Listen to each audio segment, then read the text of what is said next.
Oh my god. Back to YouTube we go. Back to YouTube we go.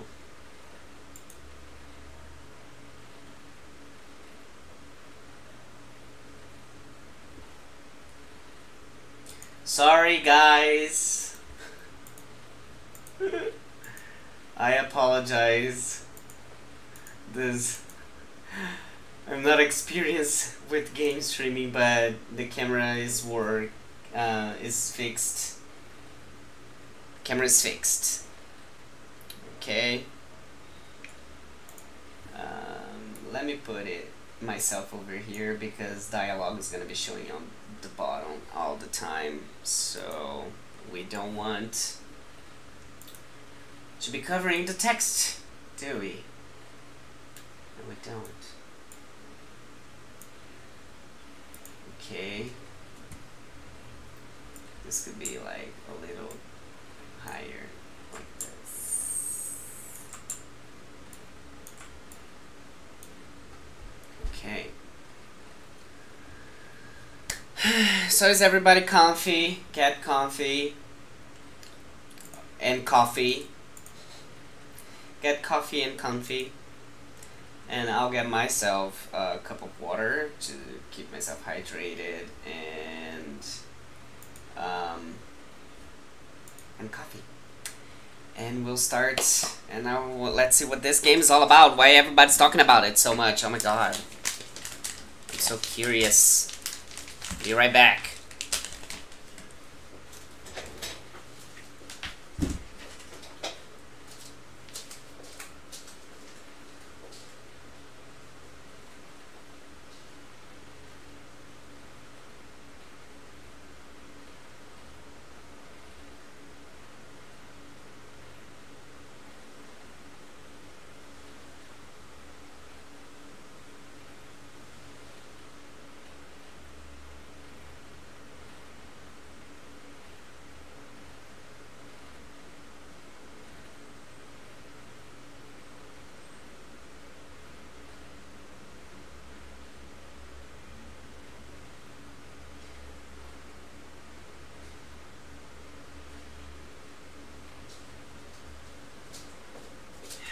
There we have it.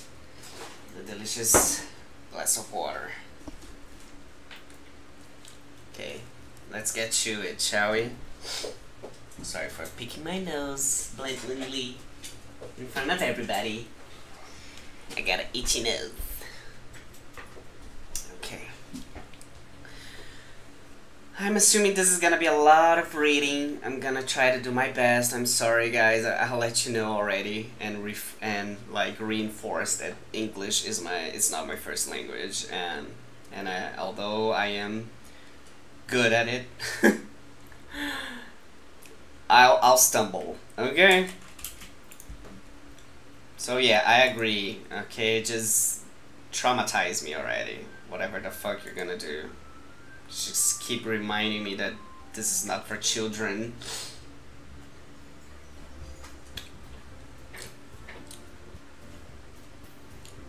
Gotta do the title screen dance, title screen dance, title screen dance, you know?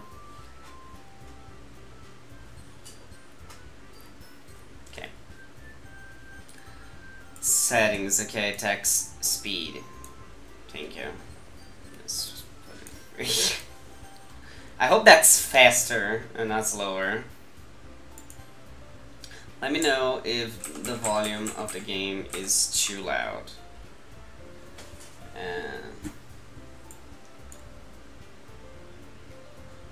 Whoa.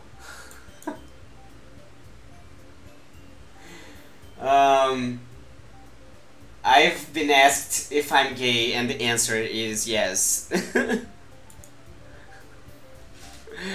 That's a way to start to kick off the stream. But okay.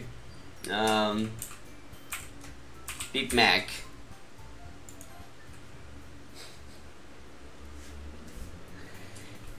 Hey. I see an annoying girl running toward me from the distance, waving her arms in the air like she's totally oblivious to any attention she might draw to herself. That girl is Sayori, my neighbor and good friend since we were children. Okay. You know, the kind of friend you never see yourself making today, but it just kind of works out because you've known each other for so long. I'm not sure if I can relate. Maybe I'm that friend. We used to walk to school together on days like this, but starting around high school, she would oversleep more and more frequently, and I would get tired of waiting up. Okay. But, oh, she would oversleep. Somewhere in my brain I just thought she would sleep over. That's completely different. Okay. But if she is going to chase me, after me like this, I almost feel better off running away. God, I'm not very nice, am I? However, I just sigh and idle in front of the crosswalk and let Sayori catch up to me.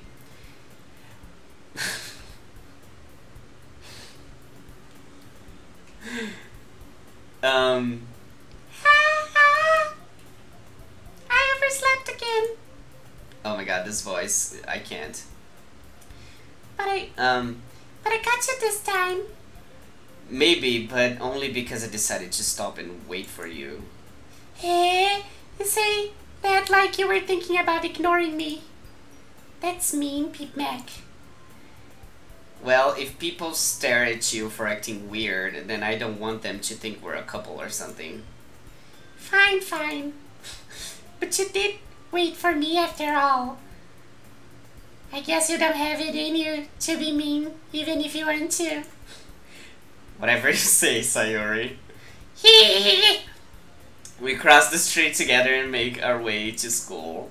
As we draw near, the streets become increasingly speckled with other students making their daily commute. By the way, PPlays, have you decided on a club to join yet? A club? I told you already. I'm really not interested in joining any clubs. Oh, sorry. I told you already. I'm really not interested in joining any clubs. I haven't been looking either. Eh? That's not true. You told me you would join a club this year. Did I? I'm sure it's possible that I did. Oh, I'm sure it's possible that I did. In one of our many conversations where I dismissively go along with whatever she's going on about. Sayori likes to worry a little too much about me. Let me lower the volume. I feel like I'm screaming too much about me when I'm perfectly content just getting by on the average while spending my free time on games and anime. Okay, that's relatable. Uh-huh. I was talking about how I'm worried that you won't learn how to socialize or have any skills before college. Your happiness is really important to me, you know. And I know you're happy now, but I die at the thought of you becoming a NEET in a few years because you're not used to the real world. What's a NEET? You trust me, right? Don't make me keep worrying about it, you. Alright. I'll look at a few clubs if it makes you happy. No promises though. Will you at least promise me you'll try a little? Yeah, I guess I'll promise you that. Yay! Why do I let myself get lectured by such a carefree girl?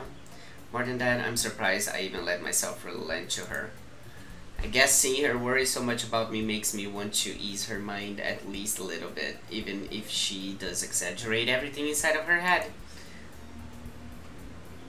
The school day is as ordinary as ever, and it's over before I know it. After I pack up my things, I stare blankly at the wall, looking for an ounce of motivation. Clubs. Sayori wants me to check out some clubs. I guess I have no choice but to start with the anime club. Okay. Hello. Sayori? Sayori must have come into the classroom while I was facing out. I look around and realize that I'm the only one left in the classroom. I thought I'd get you coming out of the classroom, but I saw you just sitting here and spacing out, so I came in. Honestly, you're even worse than me sometimes. I'm impressed. You don't need to wait for me.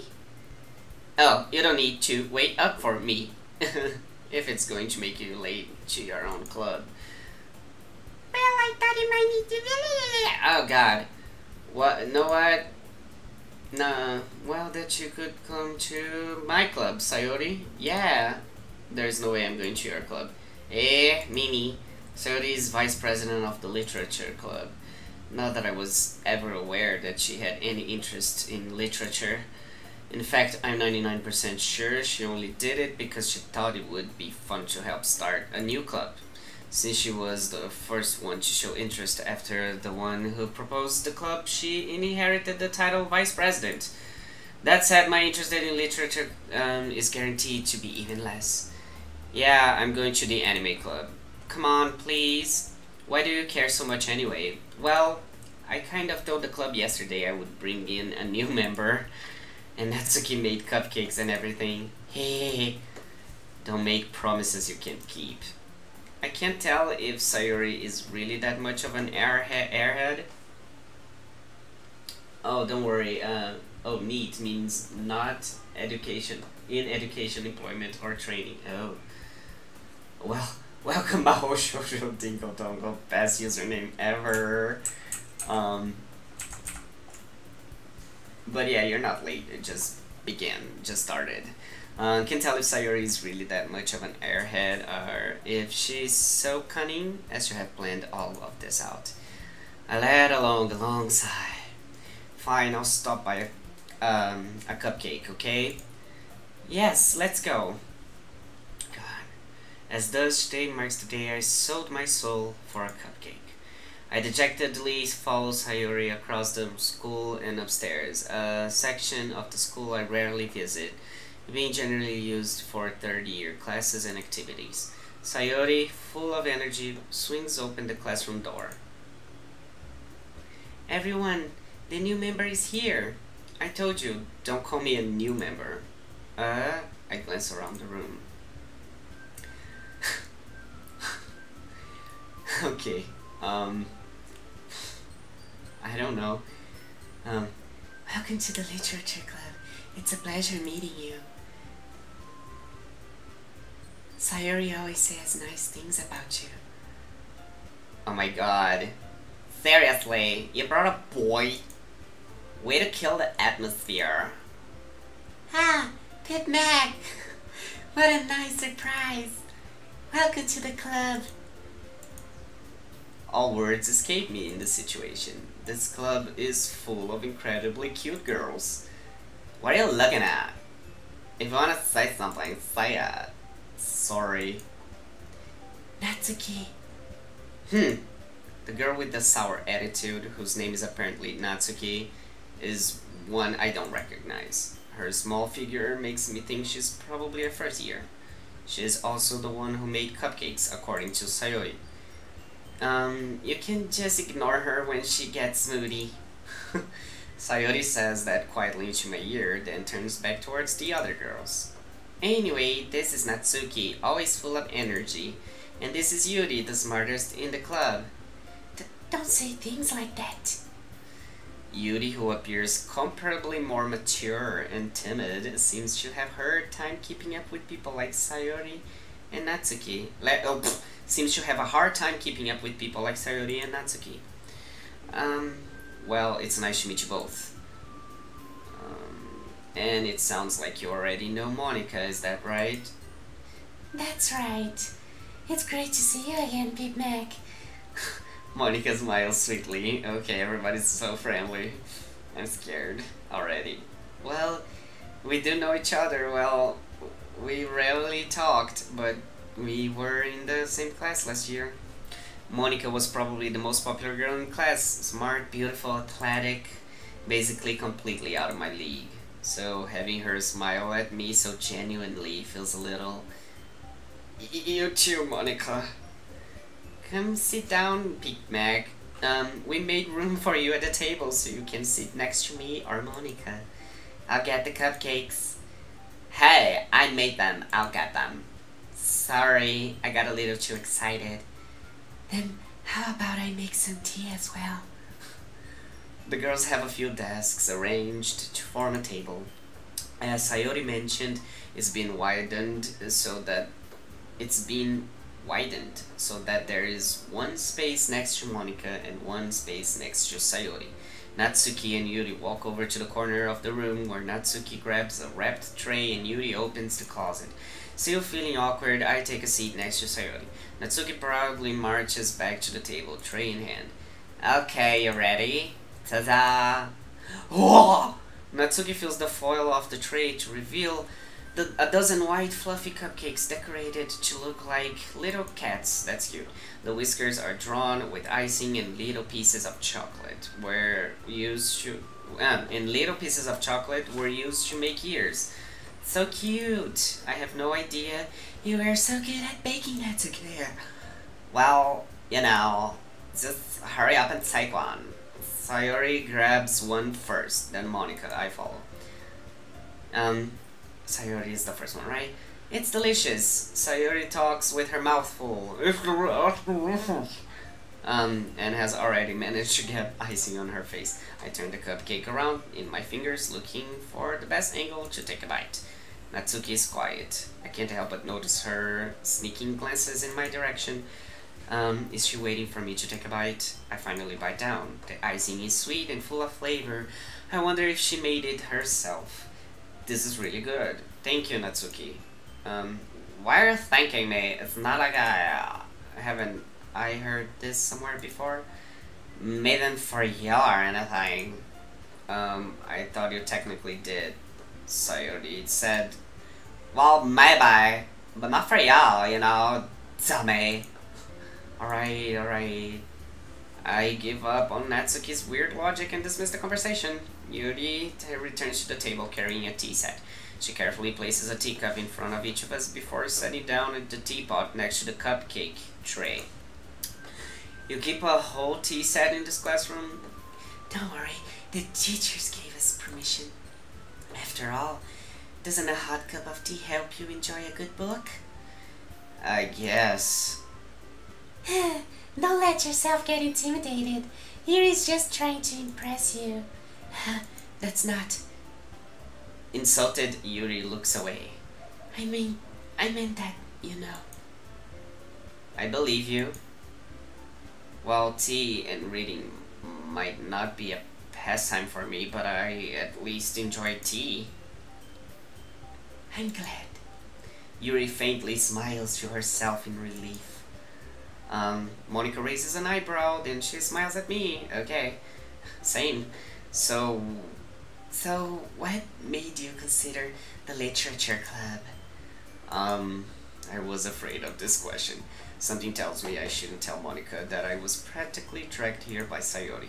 Well, I haven't joined any clubs yet, and Sayori seemed really happy here, so that's okay.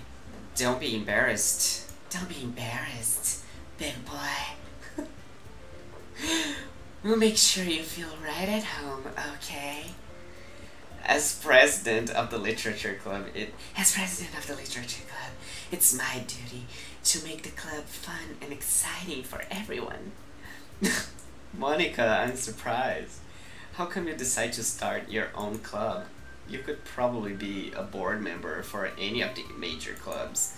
Weren't you leader of the debate club last year? Well, you know. Oh my god. To be honest, I can't stand all of the politics around the major clubs. The motto here for her voice is like those like 80s sex phone numbers you would call. I don't know what those are named, but yeah.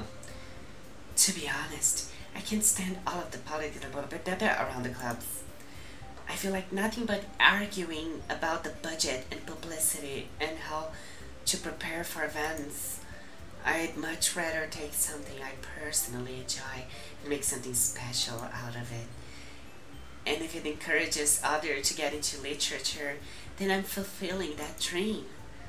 Monica really is a great leader. Yuri also nods in agreement. Then I'm surprised there aren't more people in the club yet.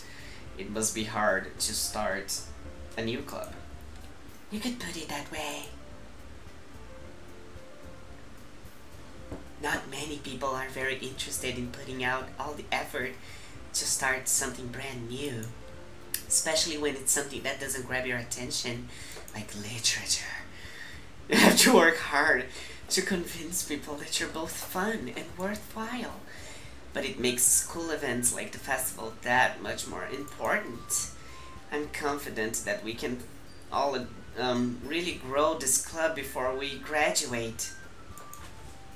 Right, everyone? Yeah. We'll do our best. You know it. Everyone enthusiastically agrees. Such different girls, all interested in the same goal. Monica must have worked really hard just to find these three. These three. Three. Maybe that's why they were also delighted by the idea of new members joining. Sure. Though I still don't really know if I can keep up with their level of enthusiasm about literature. So, Big Mac, what kind of things do you like to read? Well, considering how little I've heard these past few years, Considering how little I've read these past few years, I don't really have a good way of answering that. Manga, I mutter quietly to myself, half jokingly. Natsuki head suddenly sparks up.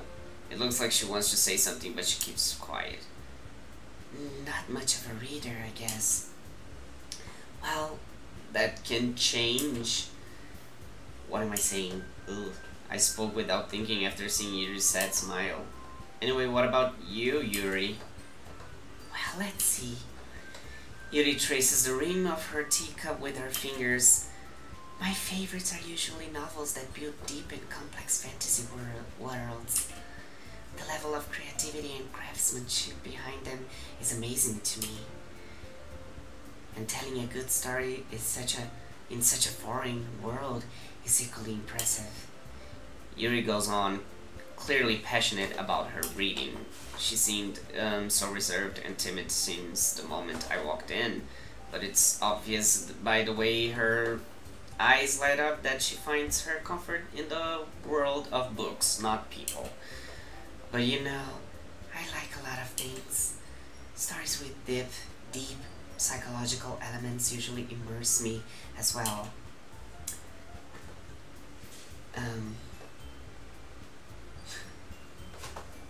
Yeah, that voice is perfect for Monica. She's just so like inviting. I don't know.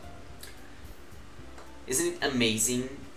Isn't it amazing how a writer can so deliberately take advantage of your own lack of imagination to completely throw you for a loop?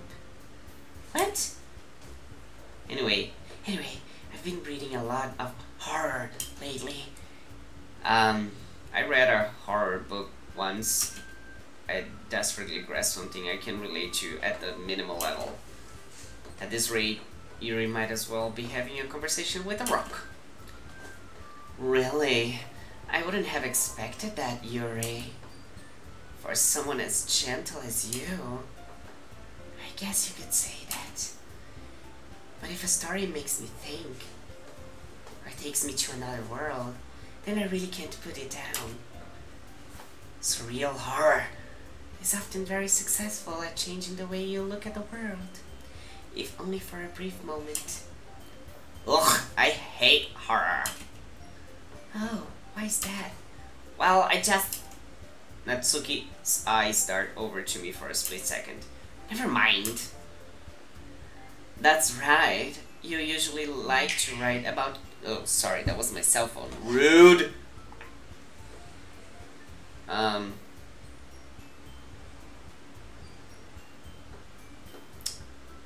Actually, I need to take care of this because it might be important, so give me like 30 seconds.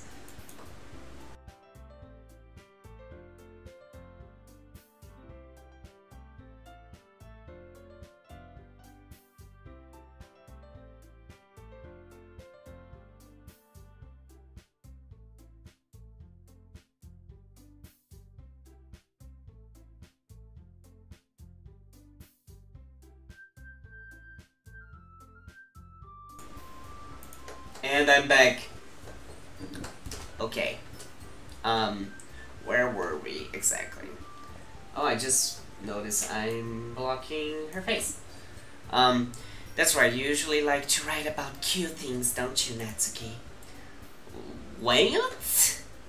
What gives you that idea? You left a piece of scrap paper behind last club meeting. It looked like you were working on a poem called "Don't Say It Out Loud" and give that back. Fine, fine.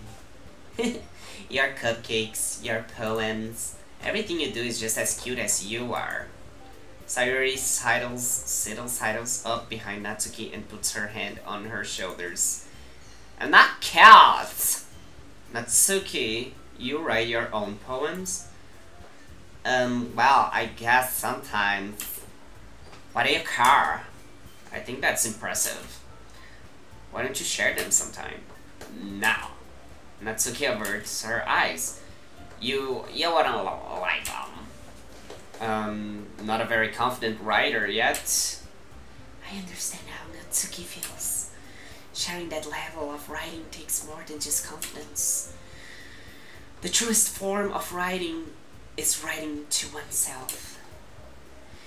You must be willing to open up to your readers, exposing your vulnerabilities and showing even the deepest reaches of your heart. Do you have writing experience too, Yuri? Maybe if you share some of your work, you can set an example and help Natsuki feel comfortable enough to share hers. Whatever the fuck that face is. Which I'm blocking again. Can I just not block them? Like, I'll stay here. There. I guess it's the same for Yuri. Can I press space to, Aw, I wanted to read everyone's poems. We all sit in silence for a moment. Okay. I have an idea, everyone. Natsuki and Yuri look quizzically at Monika. Let's all go home and write a poem of our own. The next time we meet, we'll all share them with each other. That way, everyone's even. Yay, let's do it! Plus, now that we have a new member, I think it will help us all get a little more comfortable with each other and strengthen the bond of the club. Isn't that right, Big Mac? Monika smiles warmly at me once again. Hold on, there's still one problem. What's that? Now that we're back to the original topic of me joining the club, I bluntly come forth with what's been on my mind the entire time. I never said I would join this club. Sayuri may have convinced me to stop by, but I never made any decision. I still have other clubs to look at, and I lose my train of thought. All four girls stare back at me with dejected eyes. But I'm sorry, I thought. Big Mac. Yo, I'm defenseless against these girls. How am I supposed to make a clear-headed decision when it's like that is if writing poem is the price I need to pay in order to spend every day with these beautiful girls? Right. Okay, I need to, like, I think I'm way too close to the monitor. Can I put this in my lap? My keyboard. Since I'm not gonna do anything besides pressing space for a time. Ugh. Okay, this is more coffee.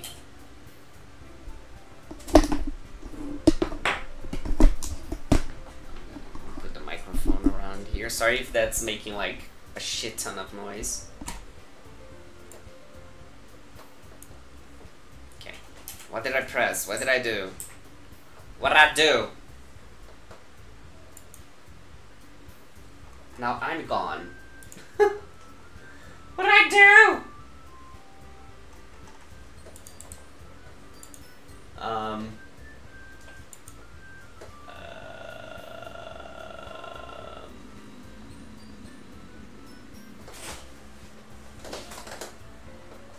Where is...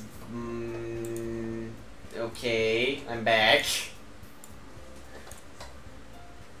Technical... oh!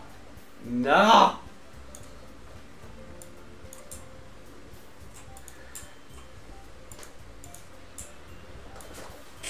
Quality content. This is the stream you want to spend your time on.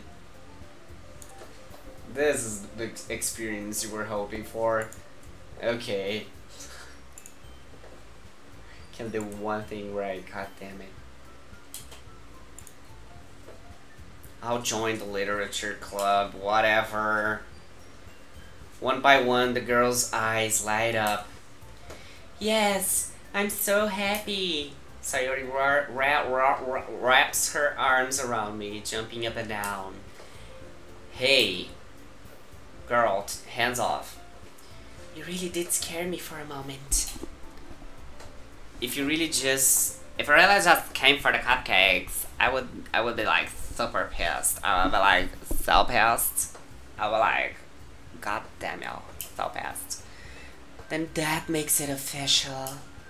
Welcome to the literature club. Thanks, I guess.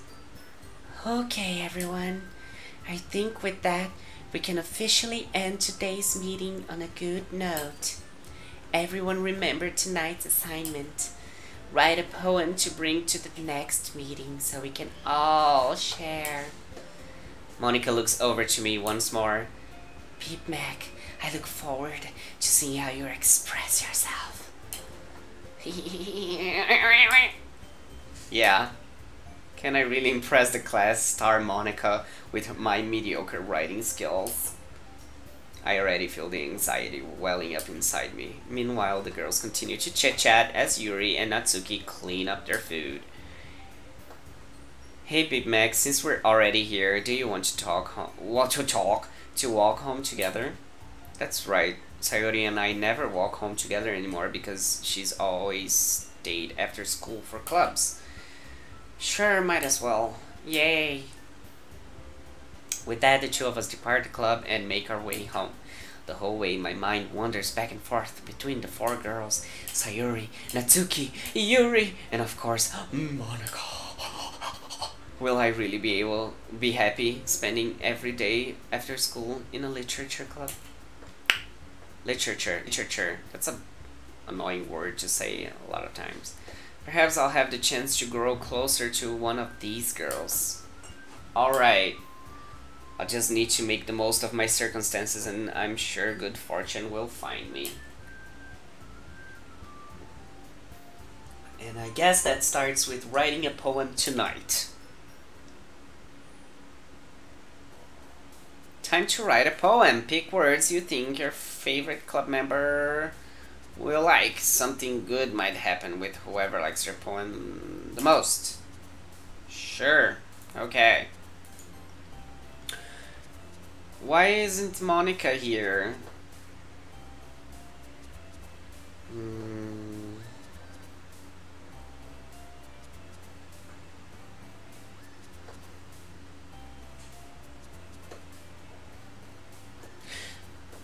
Contamination.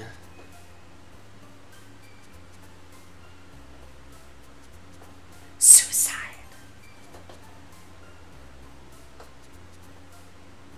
Passion.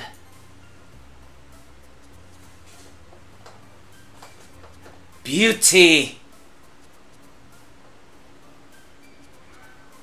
Games.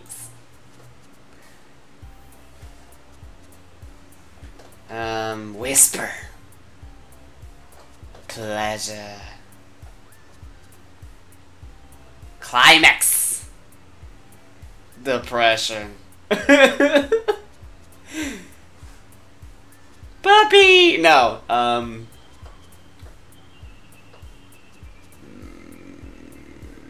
bed. Cage.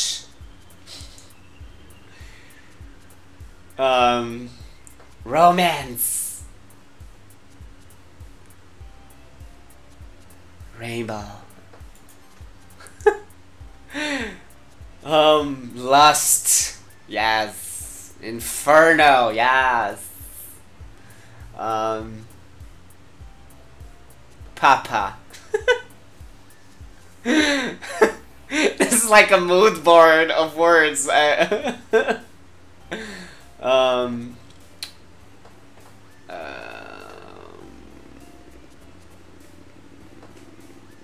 don't know, strawberry. Let's be random like that. And so random.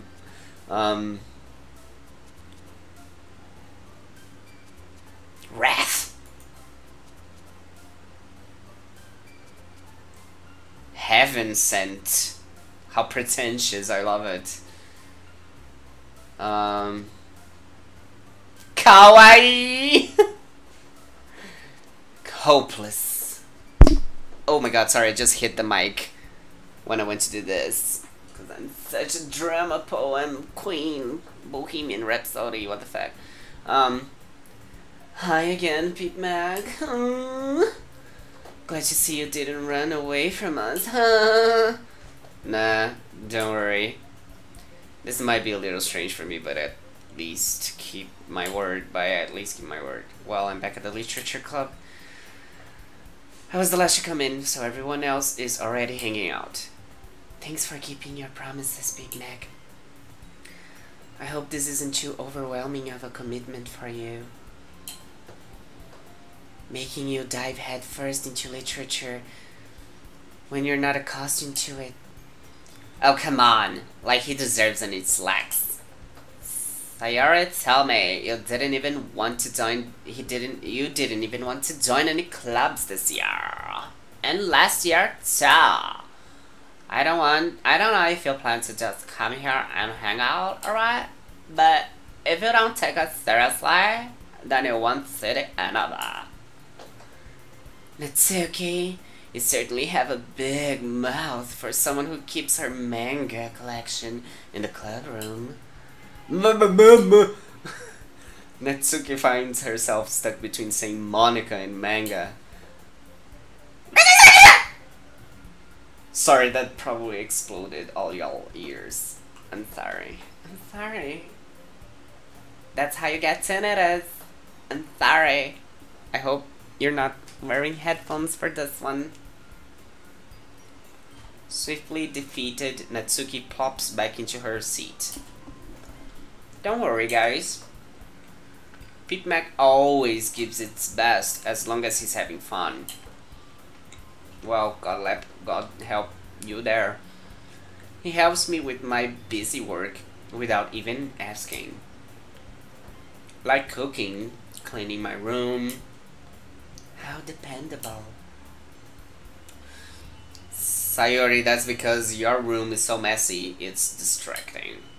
And you almost set your house on fire once. Is that so? You two are really good friends, aren't you? I might be a little jealous. How come you and Pete Mac can become good friends too? Sayori.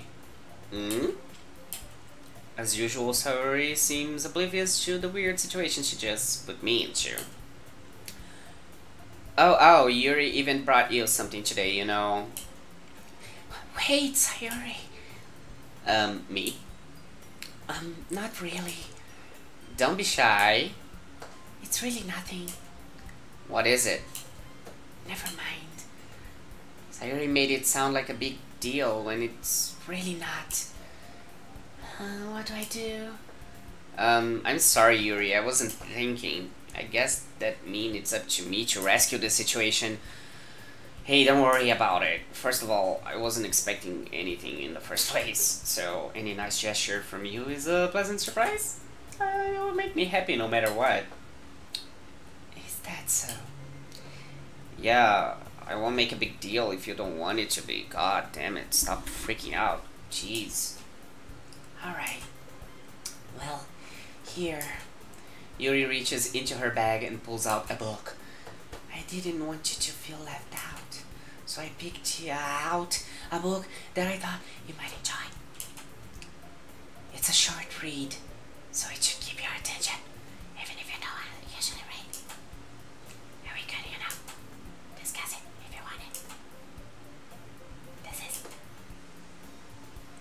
How is this girl accidentally being so cute? She even picked out a book she thinks I'll like, despite me not reading much. Yuri, thank you, I'll definitely read this. I enthusiastically take the book. Well, you can read it at your own pace. I look forward to hearing what you think of it. Now that everyone's settled in, I expect Monica to kick off some scheduled activities for the club, but that doesn't seem to be the case. Sayuri and Monica are having a cheery conversation in the corner. Yuri's face is already buried in a book. I can't help but notice her intense expression, like she was waiting for this chance. Meanwhile, Natsuki is rummaging around in the closet. Man, it looks like no one wants to be bothered today. I slumped down in the nearest desk. How am I supposed to occupy myself with something literature related by myself like this? I guess I could always read some of the book Yuri gave me, but I'm feeling a little too tired to read. I could probably fall asleep right now. I close my eyes and end up listening in on Sayori's conversation with Monica. We're probably gonna seem really lame compared to all the other clubs, though.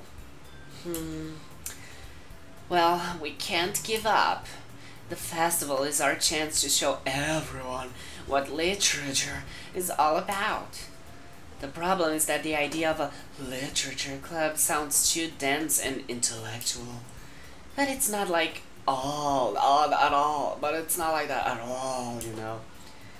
We just need a way of showing that to everyone. Something that speaks to their creative minds. That doesn't solve the problem though. What do you mean? Even if we come up with the most fun thing ever, nobody will come in the first place if it's a literature event. So it's more important to figure out how to get people to show up in the first place, you know? And after they come, we can do the thing to speak to their creative minds. What's this? Sayori is taking this really seriously. It's rare to hear her deliberating like this. That's a good point. In that case, do you think food will do the trick? What kind? Well, I guess we could... Cupcakes! Good thinking. As you can see, I can't read voices at all. I don't understand how those work. Like, ha ha ha! Natsuki would love to do that. You're right. Natsuki makes the best cupcakes. That works out perfectly. That's why, that wasn't why you suggested it? Cupcakes speaks to my creative tummy. Cupcakes it is then. I'm hungry. Anyway, we still need to work out the details of the event itself. I find myself smiling. In the end, Sayori is still her usual self, but therein lies the unexpected reason I admire her. Unlike me, who has trouble finding any motivation at all, Sayori can put her mind to things and make them come to life. I suppose that's why I end up letting her get on my case about things. I can't help but wonder what it would be like to see the world through her eyes. Whoa! I open my eyes to find Sayori's face filling my vision. I nearly fall out of my chair. Sorry. Wait. Actually, I'm not sorry at all. It's your fault for falling asleep like that. This isn't the napping club. Does our school have a napping club? You're staying up late again, aren't you? You know, now that you're in the club, you're gonna have less time for anime, you know. You need to get used to it. Don't say that out loud. I don't want everybody to know I'm a fucking weeb. I glance over my shoulder to see if Monica overheard. It's true though. Yeah. I know. You're always looking out for me, Sayori. Oh, It's what I do best. That's a problem. What about you? You look out for me better than you look out for yourself. I think let me try. You're still oversleeping every day, aren't you?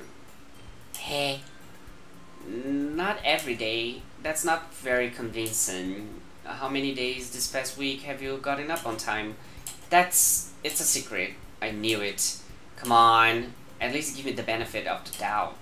I can't even do that. I can't even. Look, Sayori, it's written all over you. Eh? Sayori glances around at herself. How is it written all over me? You were clearly in a rush this morning. Look, your hair is sticking out all around like fucking cheap-ass wig, girl. I run my fingertips down the side of Sayori's hair, trying to straighten it out. Man, you really need to brush for this. My hair is just really hard to get right. I won't fall for that. There's more than just your hair. Look how your bow isn't straight either. And there's a toothpaste stain on your collar right here. I tried to wipe off the stain with my finger. But nobody would ever notice that. Of course they would. Nobody's gonna tell you about it because they don't want to embarrass you. Unfortunately, I don't really care about that. You meanie. And you don't even keep your blazer button up. Seriously, Sayori. Why do you think you don't have a boyfriend yet? Oh. Low below. That was a rude. That was rude. Hey? That's super mean. Sorry, but you'll thank me later. I start to button her blazer from the bottom. Once you see how much better it looks, you'll change your mind. Ooh, this is creepy. Creepy angle. That's weird, okay. This is so funny. What is? Well, I was just thinking how weird it is to have a friend who does this kind of things. Eh? Don't say that. You make me feel weird about it, stupid. It's okay though. I'm happy we're like this. Aren't you? I guess. Hey, be careful. The button might come off. Why is this so hard to close? I struggle to fully close the button near her chest. Does this thing even fit you properly? Hey, it did when I bought it. Sigh. If you ever button it, you would have noticed sooner that it doesn't fit you anymore. Why are you what are you smiling about? I mean, it means my boobs got bigger again. Don't say that out loud. Anyway, you look much better now, so... Why does it feel strange to see Sayori's blades button up like that? But it's so stuffy. It's not worth it at all. Sayori hastily unbuttons her blazer once more. God damn it. Phew, that's so much better. Sayori puts her arms around and twirls around, arms out. So if I keep it unbuttoned, then I won't get a boyfriend, right? What kind of logic is that? And why are you saying that like it's a good thing? Because if I had a boyfriend, then he wouldn't even let you do things like this. And you take care of me better than anyone else could anyway. This is so weird. I feel so awkward. So that's why I'm keeping it unbuttoned. Stop saying all these embarrassing things. Hey, I didn't say anything embarrassing. Yes, you did, girl. I feel lightheaded. Stop. Jeez. Well, anyway, just focus on trying to wake up a little earlier. Only if you focus on going to bed earlier. Fine, fine. It's a deal. Hey, I guess we really are better at taking care of each other than we are at taking care of ourselves. Yeah, I guess so. So maybe you should come wake me up in the morning. You're doing it again, Sayori. Calm that thirsty pussy. Girl, it's not gonna work, okay? But I was joking that time. Man, it's impossible to tell with you sometimes. Okay, everyone. Hey, Monica suddenly calls out. Why don't we share the poems we wrote now? Yay! Beep Mac, I can't wait to read yours. That was 4 voices at once. Yeah, same. I fail to sound enthusiastic, but Sayori still trots away to retrieve her poem.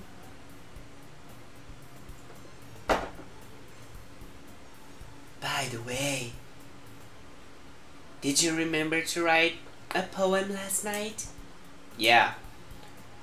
My relaxation ends. I can't believe I agreed to do something so embarrassing. I couldn't really find much inspiration since I've never really done this before. Well, now that everyone's ready, why don't you find someone to share with? Like doing this breathy voices, it make me lightheaded. It's because I got to like talk like God, how do voice actors do this? I can't wait. Sayori and Monica enthusiastically pull out their poems. Sayori is on a wrinkled sheet of loose leaf torn from a spiral notebook. Sure. I mean sheet? On the other hand, Monica wrote hers in a composition notebook. I can already see Monica's pristine handwriting from where I sit. Natsuki and Yuri reluctantly... What the fuck is that word?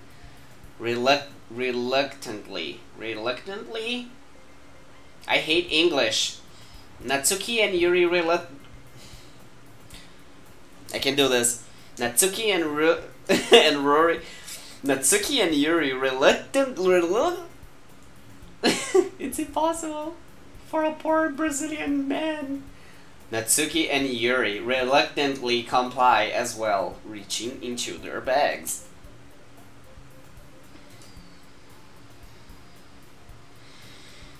Yes. I do the same myself.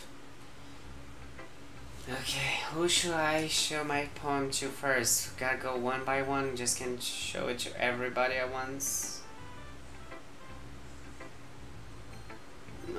Whatever, does it matter? I'm definitely most comfortable sharing it with Sayori first. She's my good friend after all. Oop, what did I do? What did I do? Oh my goodness. It's so good, Big Mac. Huh? I love it! I have no idea you're such a good writer. Sayori? You must be seriously overreacting. I'm not a good writer at all. I honestly have no idea what I'm doing. Well, maybe that's why. Because I have no idea what I like either. What? Hahaha. Hi nerdy blog, welcome to the stream. I'm sure Yuri's opinion has to be a little more constructive than this, maybe even Natsuki's. Are you sure you don't like it just because I wrote it? Hey, well, I'm sure that's part of it. I think I understand you better than a lot of other people, you know. So when I read your poem, it's not just a poem, it's a Pete Mac poem. That's cute. And that makes it feel extra special. Like I can feel your feelings in it. Sayori hugs the sheet against her chest. Okay, that's a little bit too much, girl. Oh my god. I'm really happy happy just that you wrote one. It just reminds me of how well you're... I can read. I can do this. It just reminds me of how you're really a part of the club now. Not to mention the fact that I'm standing in front of you in the club room. Not to mention the fact that I'm standing in front of you in the club room. Well, of course. I'm not really into it yet, but that doesn't mean I'll break my promise. See? It's like I said before, Big Mac. Deep down, you're not selfish at all, you know? trying new things like this for other people. That's something that only really good people do. Thanks, Sayori. I'm not sure if Sayori sees the full picture of my motive here. Then again, I can't deny that she's part of the reason I joined. Oh, hi Daniel. Are you still in your trip thing? The overseas, I don't know, thingy? How's that going? Knowing how much this means to her and all? Yeah. Knowing how much this means to her and all. And I'm gonna make sure you have lots of fun here, okay? That will be my way of thanking you. Alright, I'm going to hold you to that then. Yay! Now you read my poem too, right? Don't worry, I'm really bad at this. We'll see about that. Oh my god. The music changed. It's all cutesy now. Dear sunshine, the way you glow through my blinds in the morning, it makes me feel like you missed me. Kissing my forehead to help me out of the bed, making me rub the sleepy from my eyes. Are you asking me to come out and play? Are you trusting me to wish away a rainy day? I look above, the sky is blue. It's a secret, but I trust you too. If it wasn't for you, I could sleep forever. But I'm not mad. I want breakfast.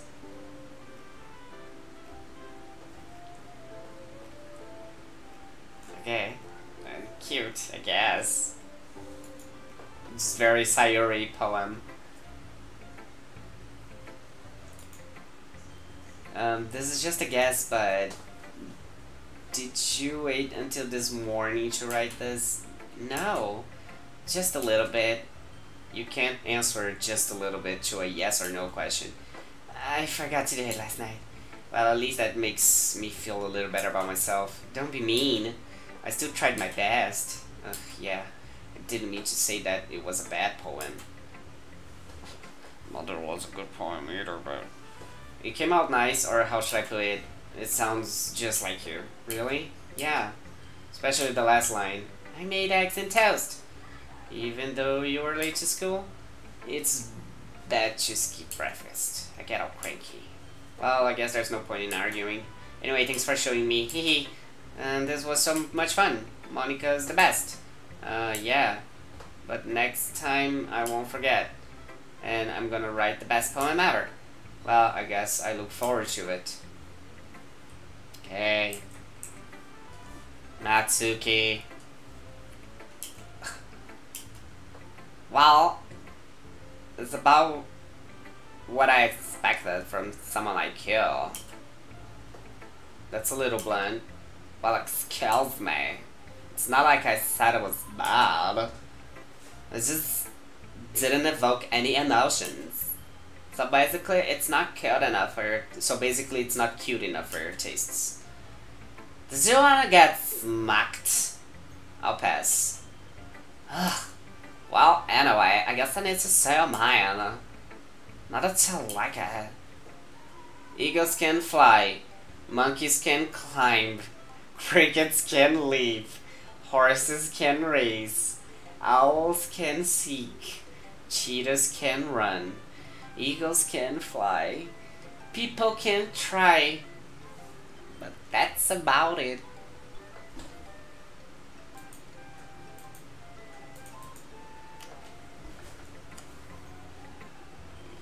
Yeah, I told you that you weren't gonna like it. I like it. It's a lie. Wait, just be honest. I am. Why are you so convinced that I wouldn't like it? Well, because everyone in high school thinks that writing has to be all sophisticated and stuff. So people don't even take my writing seriously. But isn't the point of poems for people to express themselves? Your writing style wouldn't make your message any less valid. Yes, exactly. I like when it's easy to read, but it hits you hard. Like in this poem. Seeing everyone around you do great things can be really disheartening. So I decided to write about it. Yeah, I understand. But the other nice things about simple writing is that it puts more weight in the wordplay. Like, I set up for a rhyme at the end, but then made it fall flat on purpose. It helps bring out a feeling in the last line. So you did. I guess more went into it than I realized. That's what it means to be a pro. I'm glad you learned your lesson. You learned something. Didn't expect that from the youngest one here, did ya? Yeah, I guess not. I decided to humor her with that last comment. I don't really care how old everyone is, but if Natsuki's feeling proud, then I won't take that away from her. I miss playing Overwatch with you too, Daniel. I hope you're back soon. And yeah, Natsuki's best poem so far, by far. Okay, let's go to Yuri. Yuri stares at the poem. A minute passes, more than enough time for her to finish reading. Oh, sorry. I forgot to start speaking. It's fine, don't force yourself. I'm not. I just need to put my thoughts into words. Hold on. Okay. This is your first time writing a poem, right? Yeah. Why do you ask? Just making sure. I guess that it might be after reading through it. I guess that it might be after reading through it. Ah, so it's that bad. No! Did I just raise my voice? I'm so sorry. Shut up. Yuri, buries her face in her hands. I couldn't help but notice that it's been several minutes and we really haven't gotten anywhere. It might take Yuri a while to get used to new people.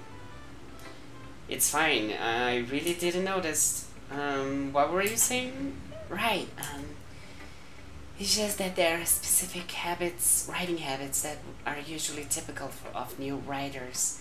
Like being a fucking tryhard and using words like depression and suicide. And having been through that myself, I kind of learned to pick up on them. I think the most noticeable things I recognize in new writers is that they try to make their style very deliberate. In the words, they tend to pick a writing style separate from the topic matter, and they form-fit the two together. The end resulting that both the style and expressiveness are weakened. Once Yuri finds her train of thought, it's as if her demeanor totally changes. Her stammering is completely gone and she sounds like an expert. Of course, that's not something you can be blamed for. There are so many different skills and techniques that go into writing even a simple poem. Not just finding them and building them, but getting them to work together is probably the most challenging part. It might take you some time, but it all comes with practice and learning by example and trying new things. I also hope that everyone else in the club gives you valuable feedback. Natsuki can be a little bit biased though. Biased how? Well, never mind. I shouldn't be talking about people like that. Sorry. It's fine. I'm not sure if Yuri is apologizing to herself, to me, or to Natsuki. Do you mind if I read your poem now? Please do. I'd love to share my thought process behind it. Yuri smiles dreamily, as if that's a rare opportunity for her, which itself is kind of funny. After all, isn't this supposed to be a literature club? Ghost under the light. The tendrils of my hair illuminate beneath the ember glow. Bathing. It must be this one. The last remaining street light to have withstood the test of time. The last yet to be replaced by the sickening blue-green hue of the future. I bathe, calm, breathing air of the present but living in the past. The light flickers. I flicker back. I didn't get any of that. It was beautiful, but... Wait? I'm sorry. I'm sorry, I have such terrible handwriting. Shut up. That was a bit. Like, it's a fucking handwrite font. She has the prettiest fucking writing in the whole damn club, and she's like, sorry, my writing is so ugly. Like, stop, Natsuki. Yuri, I mean. Just, oh my god. What? I wasn't thinking that at all, but it took you a long time to read. Well, I just don't read script very often. I actually think your handwriting is pretty. Eh? That's a relief. Also, I like the poem.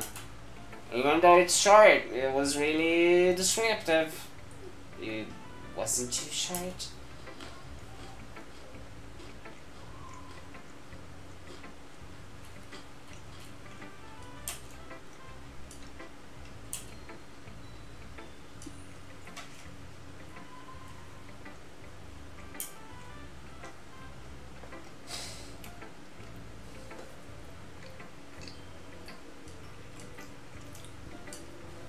Since it's your first time sharing, I wanted to write something a little more mild. Something easy to digest, I suppose.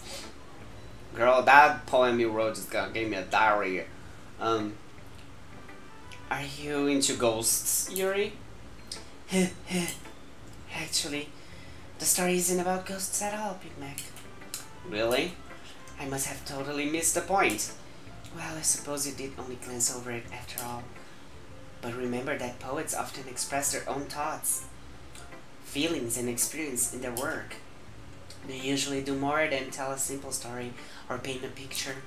In this case, perhaps the subject of the poem is only being symbolically compared to a ghost, lingering in her last remaining place of comfort, unable to let go of the past, and soon to be left without nothing. That's a lot more sullen putting it that way. I haven't even thought of that. That's impressive. It's nothing really. Well, it makes me happy that you think of that. Just remember that it won't be long before you pick up on these things too. Yeah, maybe you're right. I guess I'll have to keep trying. I'm counting on you.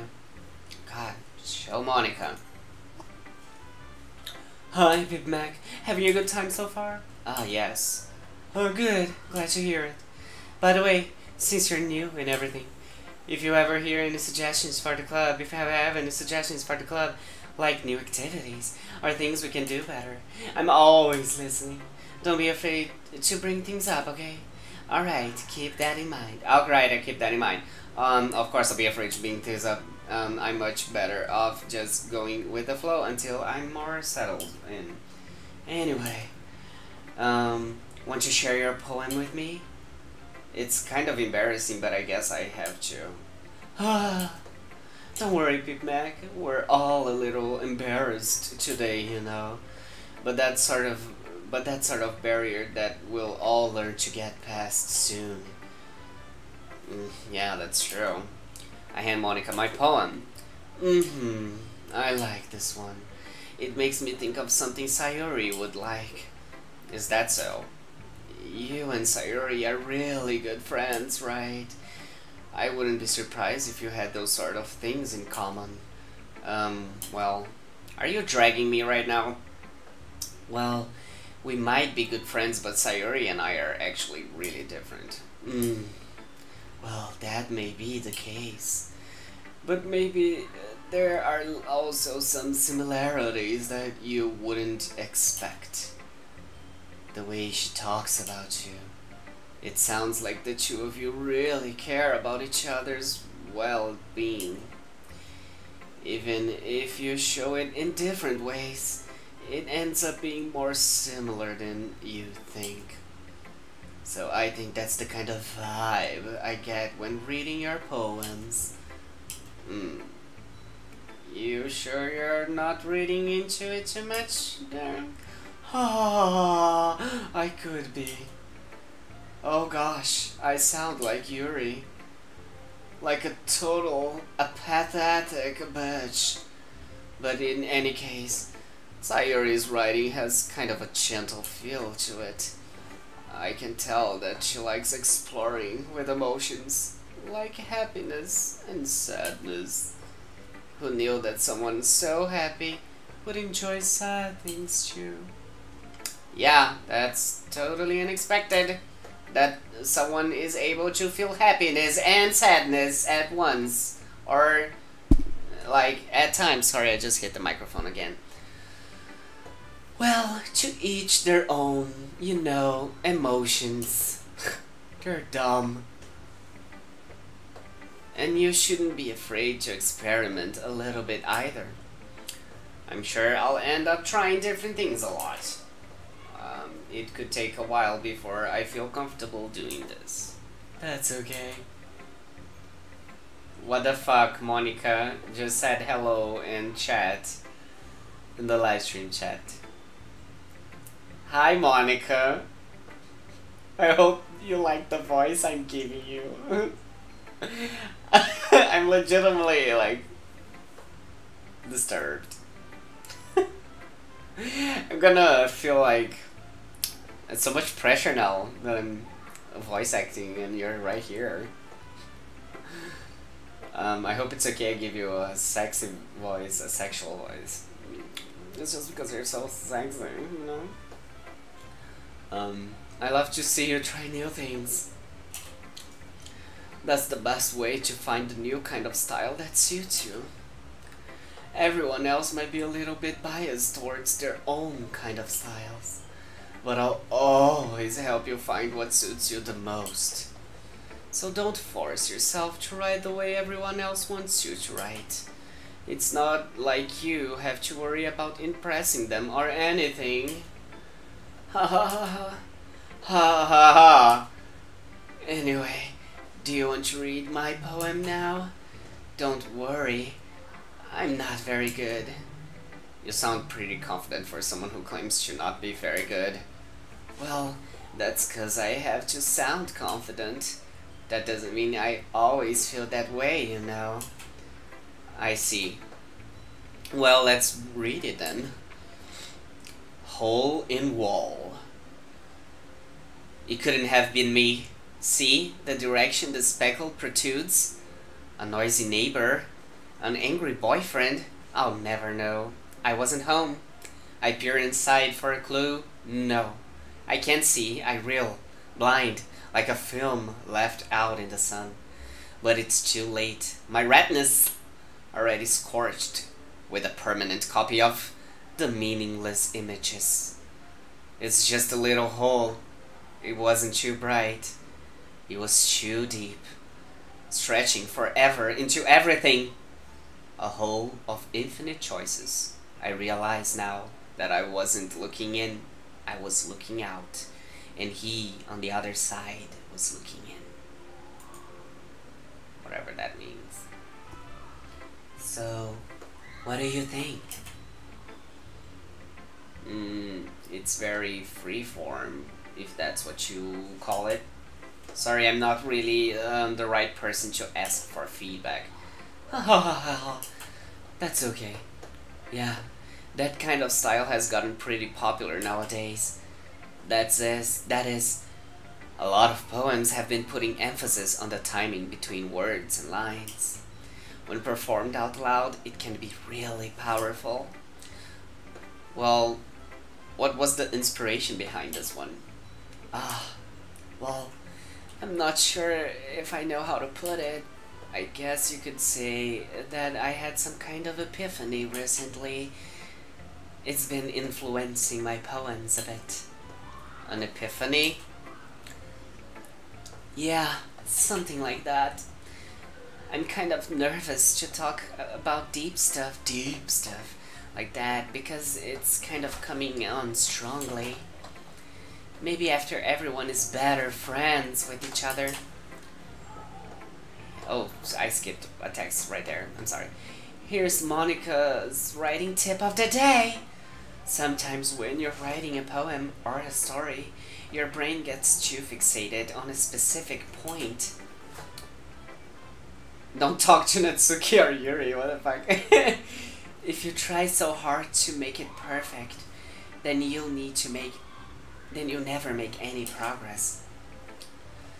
Just force yourself to get something down on the paper and tidy it up later. Another way to think about this is, if you keep your pen in the same spot for too long, you'll just get a big dark puddle of ink. So just move your hand and go with the flow. That's my advice for today. Thanks for listening. Okay. Phew. I guess that's everyone. I glanced around the room. That was a little more stressful than I anticipated. It's as if... yeah, that was really solid advice. It's as if everyone is judging me for my mediocre writing abilities. Even if they're just being nice, there's no way my poems can stand up to theirs. This is a literature club after all. I sigh. Bye, Monica. Thank you. I guess that's what I ended up getting myself into. Across the room, Sayori and Monica are happy chatting. It's even weirder that Monica showed up when Monica was on the screen and now she's leaving when she left. My eyes land on Yuri and Natsuki. They gingerly exchange sheets of paper, sharing their respective poems. As they read in tandem, I watch each of their expression change. Natsuki's eyebrow furrows in frustration. Meanwhile, Yuri smiles sadly. What's with this language? What's with this language? Eh? Did you say something? Oh, it's nothing. Natsuki dismissively returns the poem to the desk with one hand. I guess you could say it's fancy. Thanks. Yours is cute. Cute? Did you completely miss the symbolism or something? It's clearly about the feeling of giving up. How could that be cute? I know that. I just meant the language, I guess. I was trying to say something nice. Eh? You mean you have to try hard to come up with something nice to say?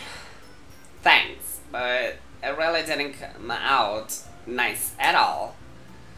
Well, I do have a couple suggestions. If I was looking for suggestions, I would have asked someone who actually liked it. Which people did, by the way. Sayori liked it, and PPlays liked it too. So based on that, I'll gladly give you some suggestions of my own. First of all, excuse me, I appreciate the offer, but I've spent a long time establishing my writing style. I don't expect it to change anytime soon. Unless, of course, I come across something particularly inspiring, which I haven't yet. And PPlays liked my poem too, you know. He even told me he was impressed by it. Natsuki suddenly stands up. Oh, I didn't realize you were so invested in trying to impress our new member, Yuri. Eh? That's not what Yuri stands up as well. Maybe you're just jealous that PPlays appreciates my advice more than he appreciates yours. And how do you know he didn't appreciate my advice more? Aren't you a little full of yourself? No. If I was full of myself, I would deliberately go out of the way to make everything I do overly cutesy. Is everyone okay? Well, you know what? I wasn't the one whose boobs magically grew a size bigger as soon as PPlays started showing up. Eh? Natsuki, that's a little... Both of them, this doesn't involve you. I don't like fighting, guys. Suddenly both girls turned towards me, as if they just noticed I was standing there. PPlays, she's just trying to make me look bad. That's not true. She started it. If she could get her over herself and learn to appreciate that simple writing is more effective, then this wouldn't have happened in the first place. Well, what's the point in making your poems all convoluted for no reason? The meaning should jump out to the reader, not force them to have to figure it out. Help me explain that to her, PPMac. Wait, there's a reason we have so many deep and expressive words in our language. It's the only way to convey complex feelings and meanings the most effectively. Avoiding them is not only unnecessarily limiting yourself, it's also a waste. You understand that, right, PPMac? Well... This is like the who should take the cleaning duty on Super Health Club all over again. How did I get dragged into this in the first place? It's not like I know anything about writing, but whomever I agree with, they'll probably think more highly of me. So of course that's going to be...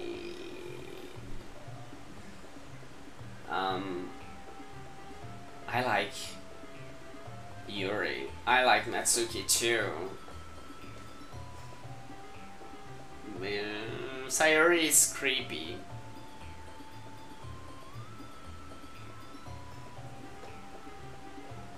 I'm gonna go with Yuri. I went with Yuri. Not sorry.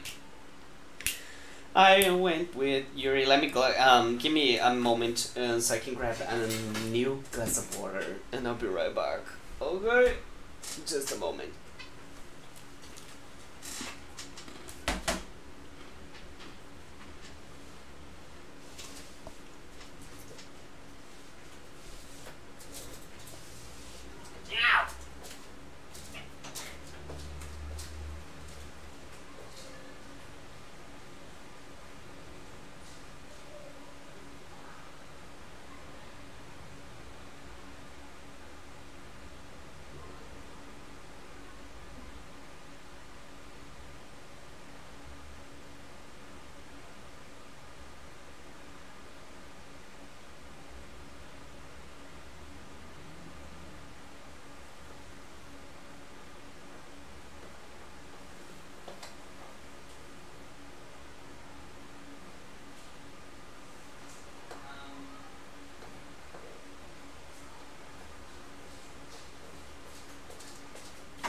Oh, I forgot the cup. Brilliant.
Back.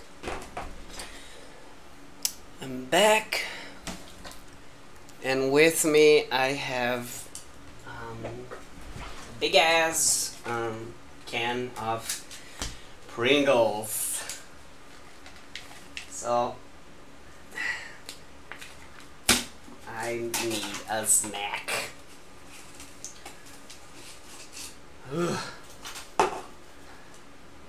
Voice acting is exhausting.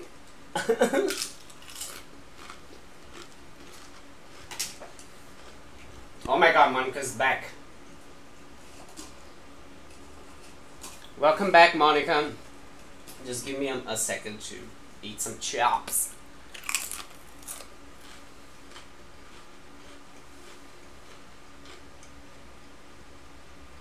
Yes, I'm back. okay. You're right, that I liked your poem. See? Fight. Wait, that's not an excuse for you to be so mean. You shouldn't pick a fight just because someone's opinion is different. That's not what happened at all. Yuri wouldn't even take my poem seriously. I understand. Yuri.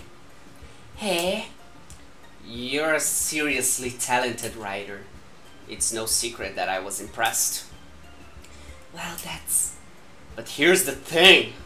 No matter how simple or refined someone's writing style is, you're still putting feeling into it and it becomes something really personal. That's why Natsuki felt threatened when you said her poems was killed. I see. I didn't notice at all that I'm sorry.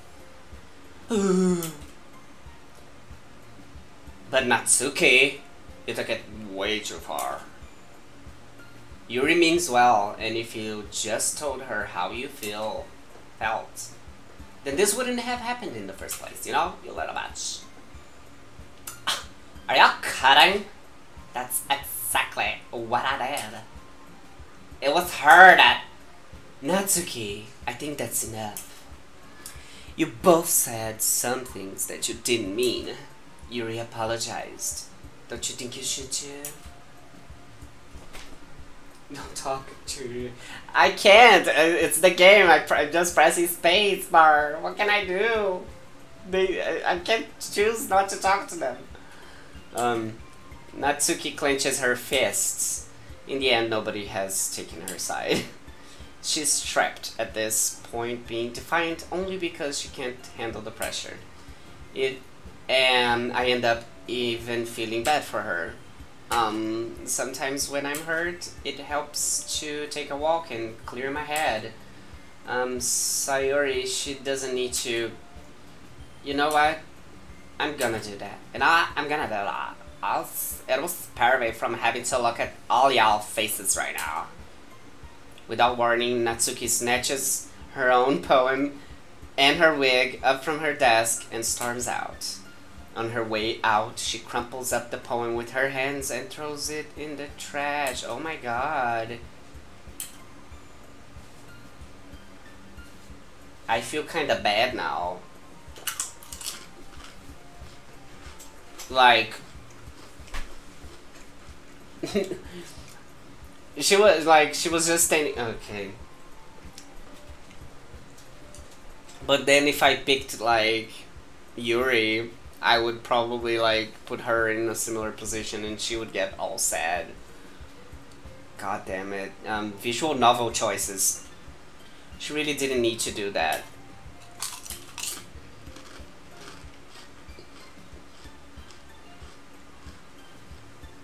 Yeesh.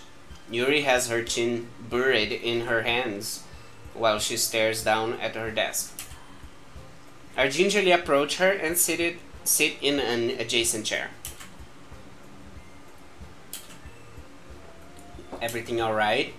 I'm so embarrassed. I can't believe I acted like that. You probably hate me now. No, Yuri. The fuck? How could anyone not have gotten frustrated after being treated like that? You handled it as well as anyone could. I don't think any less of you. Well, alright, I believe you. Thanks, Beep Mac. You're too kind. I'm thankful to have you a part of this club now. It's nothing. One more thing. That one thing that Natsuki said about, you know, I would never do anything so shameful. No, I don't even know what you're talking about. Already forgot about it. What? So, what thing did Natsuki say? Well, never mind that. I'm going to make some tea. Good idea. Make enough for more than one person, okay? Well, I'm being like... Okay, everyone. It's just about time for us to leave. How did you all feel about sharing your poems? It was a lot of fun. Well, I'd say it was worth it. It's horrible. It was alright, I guess. Well, mostly. Pete Mac, how about you? Yeah, I'd say the same. It was a neat thing to talk about poems with everyone. Awesome. In that case, we'll do the same thing tomorrow. And maybe you'll learn something from your friends too. So your poems will turn out even better. Oh, the whole chest going bigger. Yeah. Lol. I did learn a little more about the kinds of poems everyone likes. With any luck, that means I can at least do a better job impressing those I want to impress. I notch myself with newfound determination. Pete Mac, ready to walk home? Sure, let's go. Hehehe. Sayuri beams at me. It truly has been a while since Sayuri and I have spent this much time together. I can't really say I'm not enjoying it either. Sayuri, what about what happened earlier? What do you mean? You know, between Yuri and Natsuki? Does that kind of thing happen often? No. That's really the first time I've seen them fight like that. I promise they're both wonderful people. You don't hate them, do you? No, I don't hate them. I just wanted your opinion, that's all. I can see why they would make good friends with you. Phew. You know, Pete Mac, it's nice that I get to spend time with you in the club, but I think seeing you get along with everyone is what makes me the happiest. And I think everyone really likes you too. That's every day is going to be so much fun. It looks like Sayuri still hasn't caught onto some kind of situation I'm in. Sure, being friends with everyone is nice, but does it really need to stop there? What do you mean about that? We'll just have to see what the future holds, Sayuri. I pat Sayuri in the shoulder. I said that more to myself than to her. But it's easy to use Sayuri as an internal monologue sometimes. Okay. Yeah, let's do this. Okay. Oh, I have to write another poem thingy? Okay.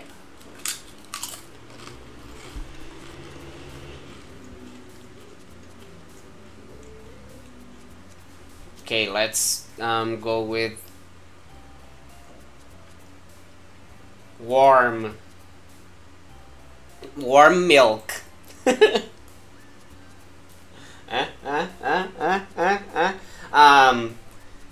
Let's go with kiss.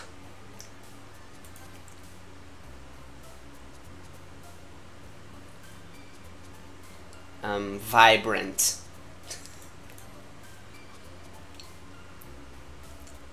Nibble.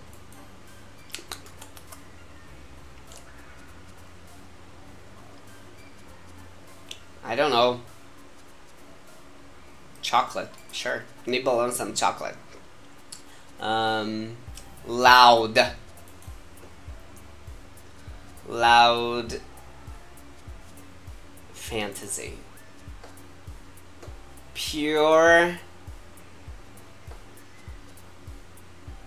excitement.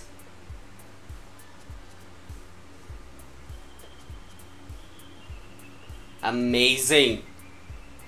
Lust.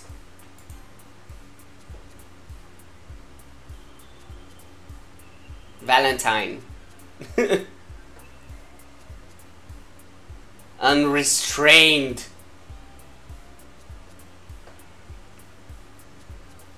Desire. Sensation. Party.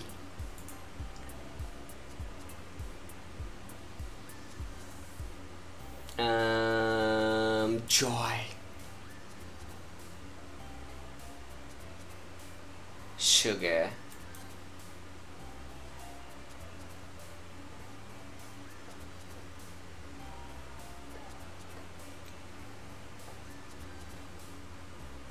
I don't know, waterfall.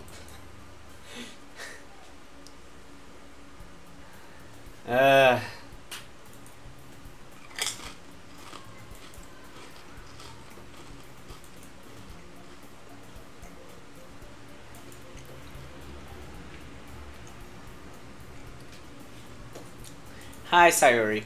Looks like you're in a good mood today. Yeah. I'm just still not used to you being in the club, that's all. I see. That's a pretty simple thing to get you in a good mood. But I guess it's always the simple things with you anyway. Speaking of which, I'm kinda hungry. Will you come with me to buy a snack? No thanks. Eh? That's not like you at all. I have my reasons. Why don't we take a look at your purse, Sayori? Eh? Why that all of a sudden? No reason really, I just wanted to look at it. Sayori nervously retrieves her coin purse. She fumbles with the latch and gets it open. Then she turns it upside down and lets its contents spill onto the desk. Only 2 small coins fall out. I knew it. I can see right through you, Sayori. That's not fair. How did you even know? It's simple. If you had enough money in the first place, you would have bought a snack before coming to the club. So either you're not hungry and wanted an excuse to take a walk, or you planned to conveniently forget that you spent all your money so that I would lend you some. But there's one more thing. You're always hungry, and so that only leaves the one option. I give up. Don't make me feel guilty. If you feel guilty, that means you deserve to feel guilty. Yuri suddenly giggles. Hey, I didn't notice that she was listening in. Her face is in her books as always. I wasn't listening or anything. It was just something in my book. Yuri, tell Mac to let me borrow some money. Don't get me involved like that, Sayori. Besides, you should only buy what you can responsibly afford. And frankly, after pulling a mischievous little stunt like that, your suffering is fair enough retribution. Wow. I didn't mean that.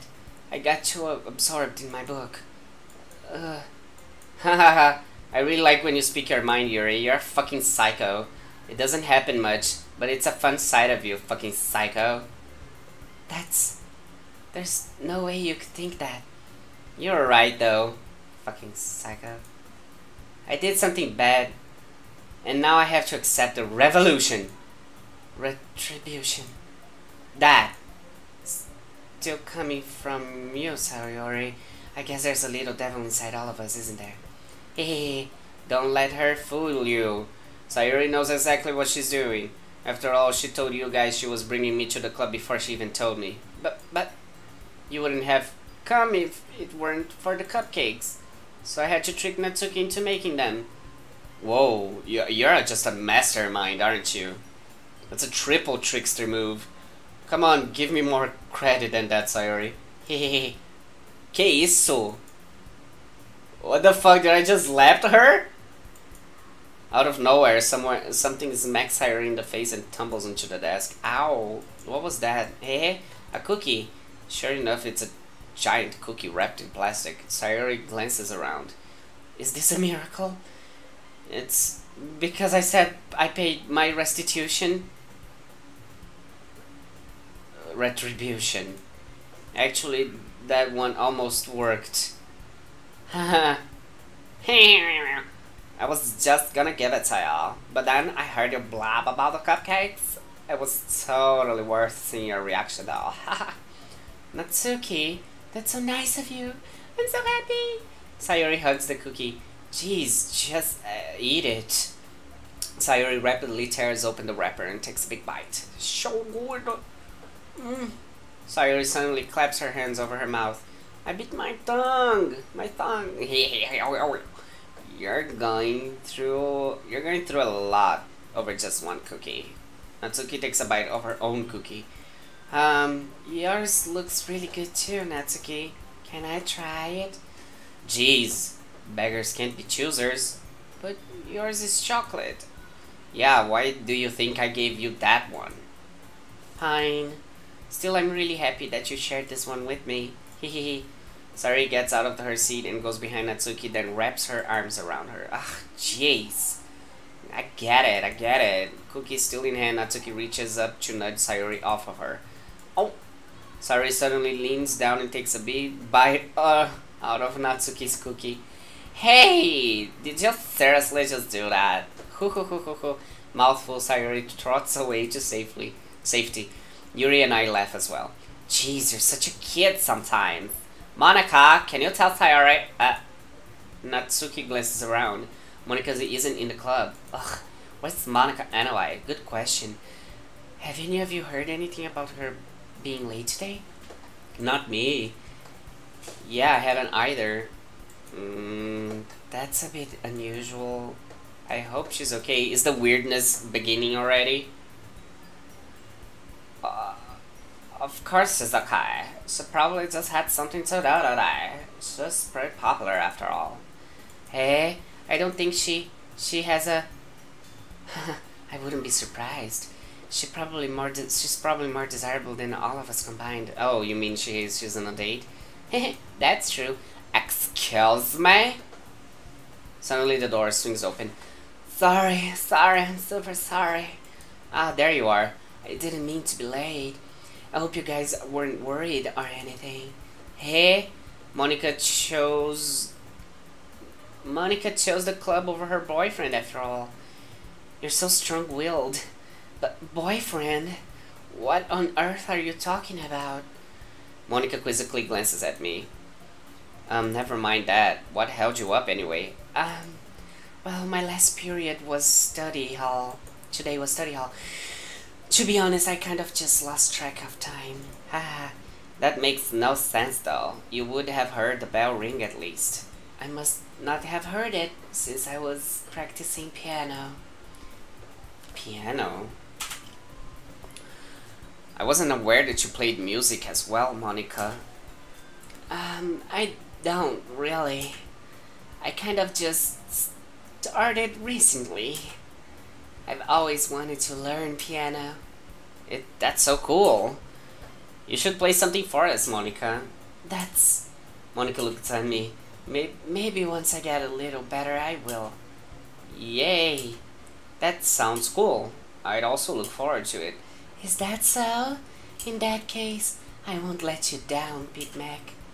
Whoa, Monica smiles sweetly and sweeps on the screen, making all the girls fall into the invisible plane because they don't matter. I didn't mean any pressure or anything like that. Don't worry.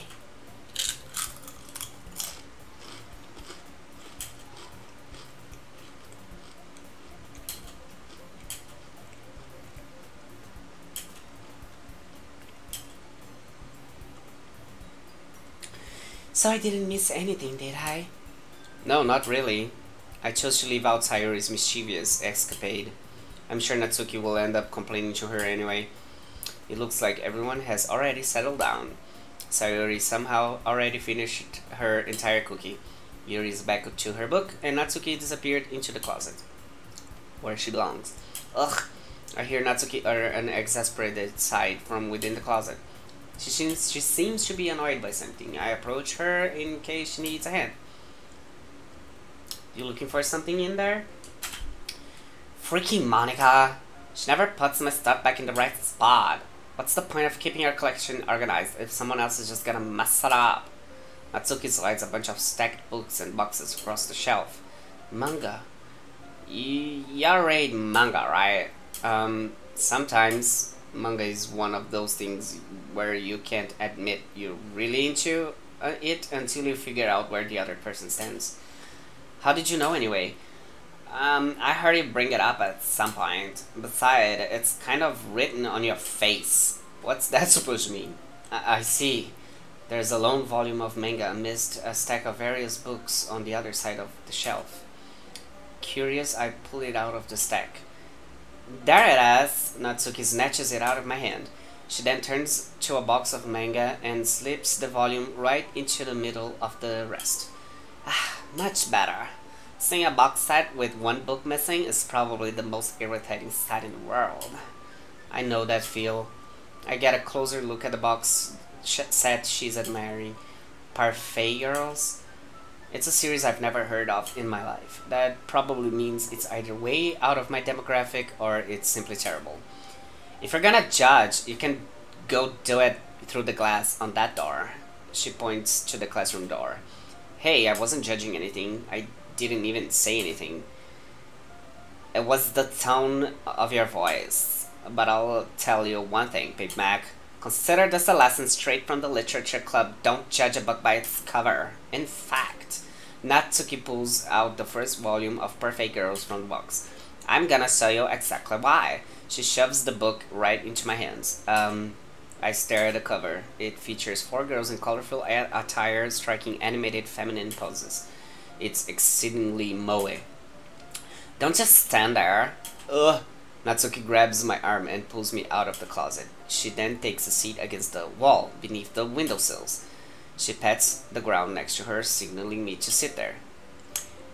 Wouldn't chairs be more comfortable? I take my seat. Chairs wouldn't work. We can't read at the same time like that. Why is that? I guess it's easier to be close together like this. Don't just say that. You make me feel weird about it. Natsuki closes her arm and scooches an inch away from me. Sorry. I didn't exactly expect to be sitting this close to her either. Not that I can say it's a particularly bad thing. I open the book. It's only a few seconds before Natsuki once again inches closer, reclaiming the additional space while she hopes I won't notice. I can feel her peering over my shoulder, much more eager to begin reading than I am. Wow, how long has it been since I read the beginning? You don't go back and flip through the older volumes every now and then? Not really. Maybe sometimes after I've already finished the series. Hey, are you paying attention? I am, but nothing really happened yet, so I can't talk at the same time. It looks like it's about a bunch of friends in high school. Typical slice of life affair. I kind of grew out of these since it's rare for the writing to be entertaining enough to make up for the lack of plot. So what should I expect from this? Okie dokie, Daniel. Have a good day or week, whatever. See you in the next one. What should I expect from this? Is there going to be plot? Well, obviously. You think I would enjoy something that didn't have a plot? I mean, well, I guess I know what you're saying. A lot of the beginning is about simple things. Like, there's a really funny chapter where they're obsessed with the guy at the ice cream shop, but that just helps you get to know the characters. And besides, it's still entertaining, but later on, there's all kinds of drama. Like, when they get into all their backstories, and when some of the romance starts to happen, that's really when it makes it so good. There are so many touching parts. Ah, is that so? It sounds like you really know what you're talking about. Maybe I underestimated you. Hee. Hey, wait. What's that supposed to mean? Ugh. Natsuki gives me a little shove. I just meant that I haven't yet seen you at your full power. Good save. This chapter seems like it's about baking. This is just a guess, but there's a lot of baking in this manga? Wow. Natsuki pauses for a moment as if she doesn't want to admit something. Yeah. Why does that matter? It doesn't. I was just curious. Since you enjoy baking too, right? That's just a coincidence. I just happened to get into baking around the same time I got this manga. Like, I would ever get into anything because it's in a manga. Like, what a ridiculous idea.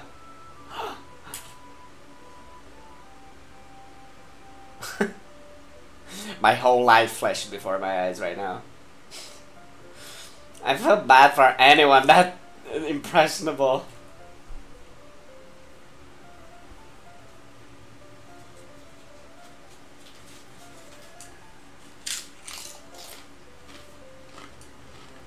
Well, I'm sorry.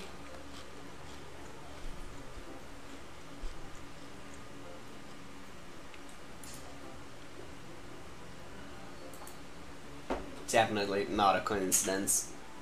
I guess that explains Natsuki's interest in baking. Since of all the hobbies to pick up from a manga, that's definitely one of the better ones. Not to mention she's really good at it, so who am I to judge? Aw, she looks like Madoka. She's so cute, actually. We read on for a few more minutes. I finished a couple chapters at this point. Are you sure this isn't boring for you? It's not. Even though you're just watching me read, well, I'm fine with that, if you say so. I guess it's fun sharing something you like with someone. I always get excited when I convince any of my friends to pick up a series I enjoy. You know what I mean? You don't. That's not. Well, I wouldn't really know. What do you mean? Don't you share your manga with your friends? Could you not rub it in? Jeez, I'm sorry. Like I could ever get my friends to read this. They just think manga's for cats. I can't even bring it up without them being all like, hey, you still haven't grown out of that yet? Makes me want to punch them in the face. Ugh, I know those kind of people. Honestly, it takes a lot of effort to find friends who don't judge, much less friends who are also into it. I'm already kind of a loser, so I guess I gravitated towards the other losers over time. But it's probably harder for someone like you. Yeah, that's pretty accurate. Wait, which part? I mean, I feel like I can even keep it in my own room. I don't even know what my dad would do if he found this. At least it's safe here in the club room. Except Monica was kind of a jerk about it. Ugh, I just can't win, can I? Well, it paid off in the end, didn't it? Well, it paid off in the end, didn't it? I mean, here I am reading it. Well, it's not like that solves any of my problems. Maybe. But at least you're enjoying yourself, right? Ugh, I guess so. Jeez, that's enough. Are you gonna keep reading or what? Yeah, I flipped the page. Suddenly Natsuki starts laughing. Ah! I totally forgot that happens. Natsuki puts her finger on one of the panels. Minori is my favorite character. You always feel a little bad for her since she's so unlucky, but it gets especially bad when, I shouldn't be talking about that, yeah. Just finish this chapter. Natsuki's voice sparkles with excitement. It's a stark contrast to her usual bossy tone. But if she's not used to sharing her favorite manga with her friends, I can understand why. It's hard to express in words the feeling you get when connecting with someone like that. And being able to provide that to Natsuki, for whom it's a rare experience, the thought makes me smile a little to myself. Okay, everyone. Are you all ready for today's poems? Ugh, come on. Could your timing be any worse? Sorry. I just need to make sure we have enough time. Though you do look pretty cozy over there. Natsuki suddenly noticed how close she's gotten to me. She hastily slides herself a good 12 inches away from me. Alright, guess I'll stop here for now. I close the book and hand it towards Natsuki. You're just giving it back? Don't you want to know what happens? Yeah, but Monica just said, don't be dumb. Just take it home with you. Hey? Is that really alright? I said that mostly because I said that mostly because I didn't really plan on using my spare time on reading this. Well, of course. It would take forever to finish if you didn't take it home. Just finish that one before tomorrow so we can start the next one. And if it gets banned, I'll kill ya. But tomorrow? I only got part way through the volume so far. I might fall behind on some shows if I try to get through this, but I suppose that's a necessary sacrifice in exchange for seeing Natsuki's enthusiastic face. Or am I more scared of what will happen if I don't finish it? Alright then. I stand up. I return to where I put my stuff and carefully slip the book into my bag. Let's show the poem to... She's gonna love it. I like this one, PPmac. It has some nice feeling in it. Oh, I am glad. Still, though, your tone makes it sound like you liked yesterday's poems better. I guess you caught me. Sometimes you know me a little too well for my own good. Well, don't just try to be nice about it. If I'm doing a bad job, then I'd rather just hear it. No, I still like this one, I promise. You know I wouldn't lie to you, PPmac. Never, ever. Yeah, I guess so. What made yesterday's poem so great compared to this one then?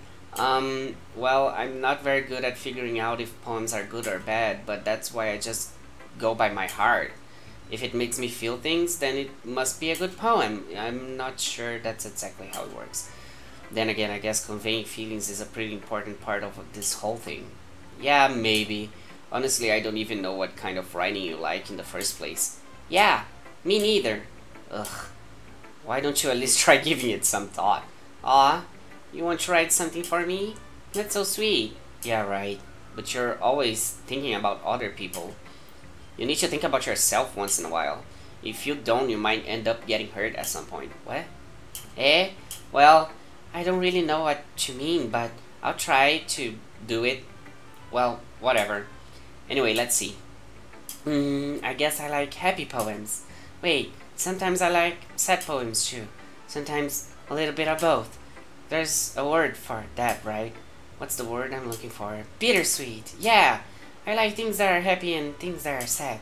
Happy and sad. I can't see you liking something sad, Sayori. Well, I like happy the most. But sometimes when you have a little rain cloud in your head, a sad poem can help give the rain cloud a little hug and make a nice happy rainbow. Sorry, that's unexpectedly poetic, I guess. It is? Maybe I'm getting better at expressing my feelings after all. Thanks, Pete Meg. I should go write that down then. You can read my poem now, okay? Okay. Bottles. I pop off my scalp like the lid of a cookie jar. It's the secret place where I keep all my dreams. Little balls of sunshine all rubbing together like a bundle of kittens. I reach inside with my thumb and forefinger and pluck one out. It's warm and tingly, but there's no time to waste. I put it in a bottle to keep it safe, and I put the bottle on the shelf with all the other bottles. Happy thoughts, happy thoughts, happy thoughts in bottles all in a row. My collection makes me lots of friends. Each bottle is starlight to make amends. Sometimes my friends feel a certain way. Down comes a bottle to save the day. Night after night, more dreams. Friend after friends, more bottles. Deeper and deeper my fingers go, like exploring a dark cave, discovering the secrets hiding in the nooks and crannies. Digging and digging, scraping and scraping, I blow dust off my bottle caps. It doesn't feel like time elapsed. My empty shelf could use some more. My friends look through my locked front door.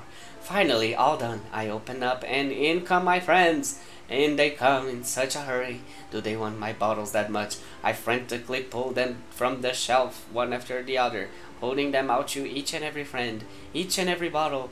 But every time I let one go, it shatters against the tile between my feet. Happy thoughts, happy thoughts, happy thoughts in shards all over the floor. They were supposed to be for my friends who aren't smiling. They're all shouting, pleading something, but all I hear is echo, echo, echo, echo, echo inside my head. Holy crap. Jesus Christ, god damn it.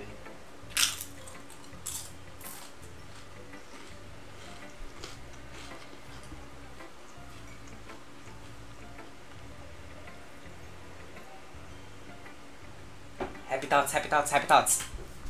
Me, every time when I wake up, to be honest. Sayori, did you really write this? Of course I did. Didn't I tell you yesterday I was gonna write the best poem ever? Yeah, but, I mean, I didn't expect something like this coming from you. Monica taught me a whole lot, and I've been really in touch with my feelings recently. I see that. It's almost kind of creepy. Creepy? Well, not exactly. Maybe because I'm so used to seeing you being cheerful. Well, never mind. I'm thinking too hard about it. The point is, it came out good, so you should be proud of it. Thanks. I feel like I was meant to express myself this way. It even helps me understand my own feelings a little bit better. Writing is like magic. You've gotten pretty passionate about this, huh? I hope you'll keep it up. Yeah, writing's the best. I'm gonna keep writing until I die. Whoa. Don't get ahead of yourself.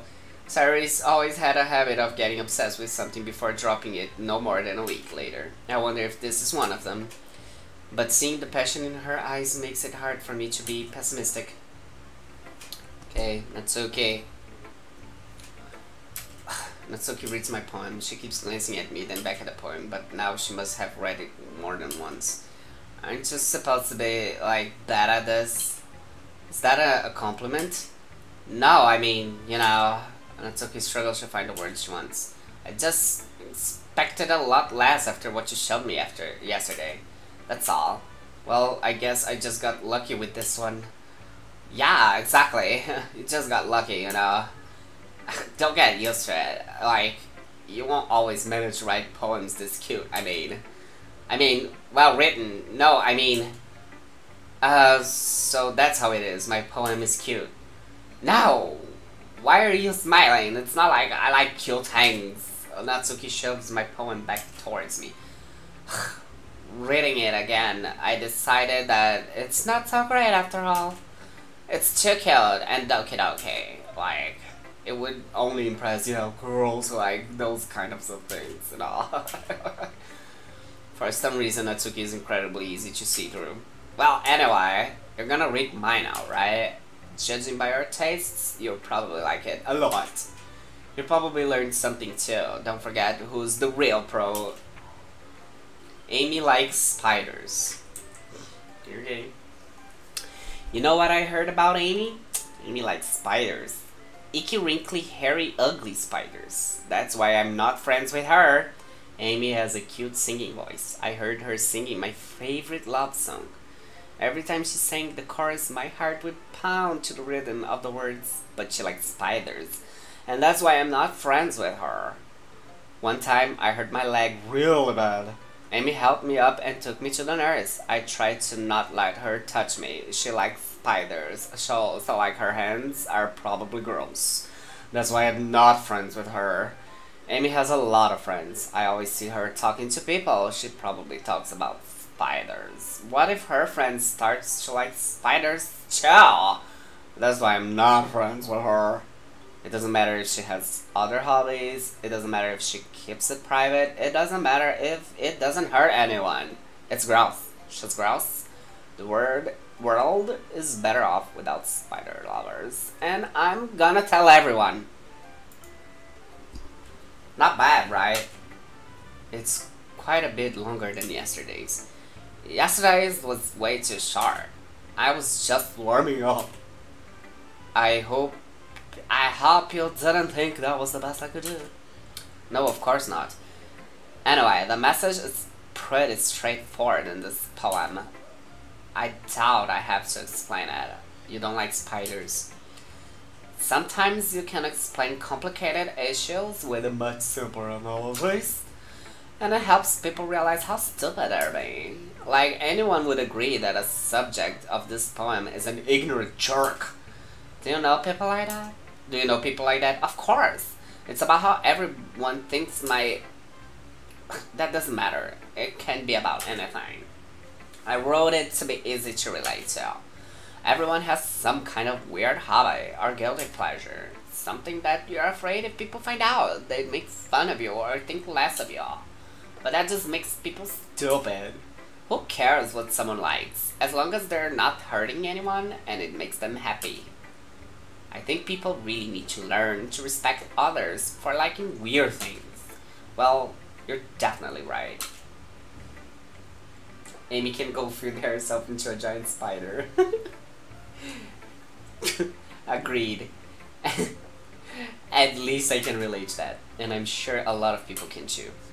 It's what I do best after all. I don't like writing unless there's a good message to take away from it. Like, conveying emotions is important. But I want to make people think, not just feel. Remember that. I'm gonna write a good one for tomorrow too, so I'll look forward to it. Yuri. Let's see what you're reading for today. Well done, Big Mac. Your skills are already improving. Really? Really? Thanks, Yuri. Coming from you, that means a lot. Hey, it's nothing. I'm just happy to help inspire fellow writers. I know you're new to this, so don't worry so much if it seems like you can't get your poem to feel perfect. You don't need to be afraid to be a little more daring. Metaphors can go a long way. Don't feel like you need to work your brain like turning a bunch of gears. Try letting your mind wander through your feelings and write down the things you see and hear.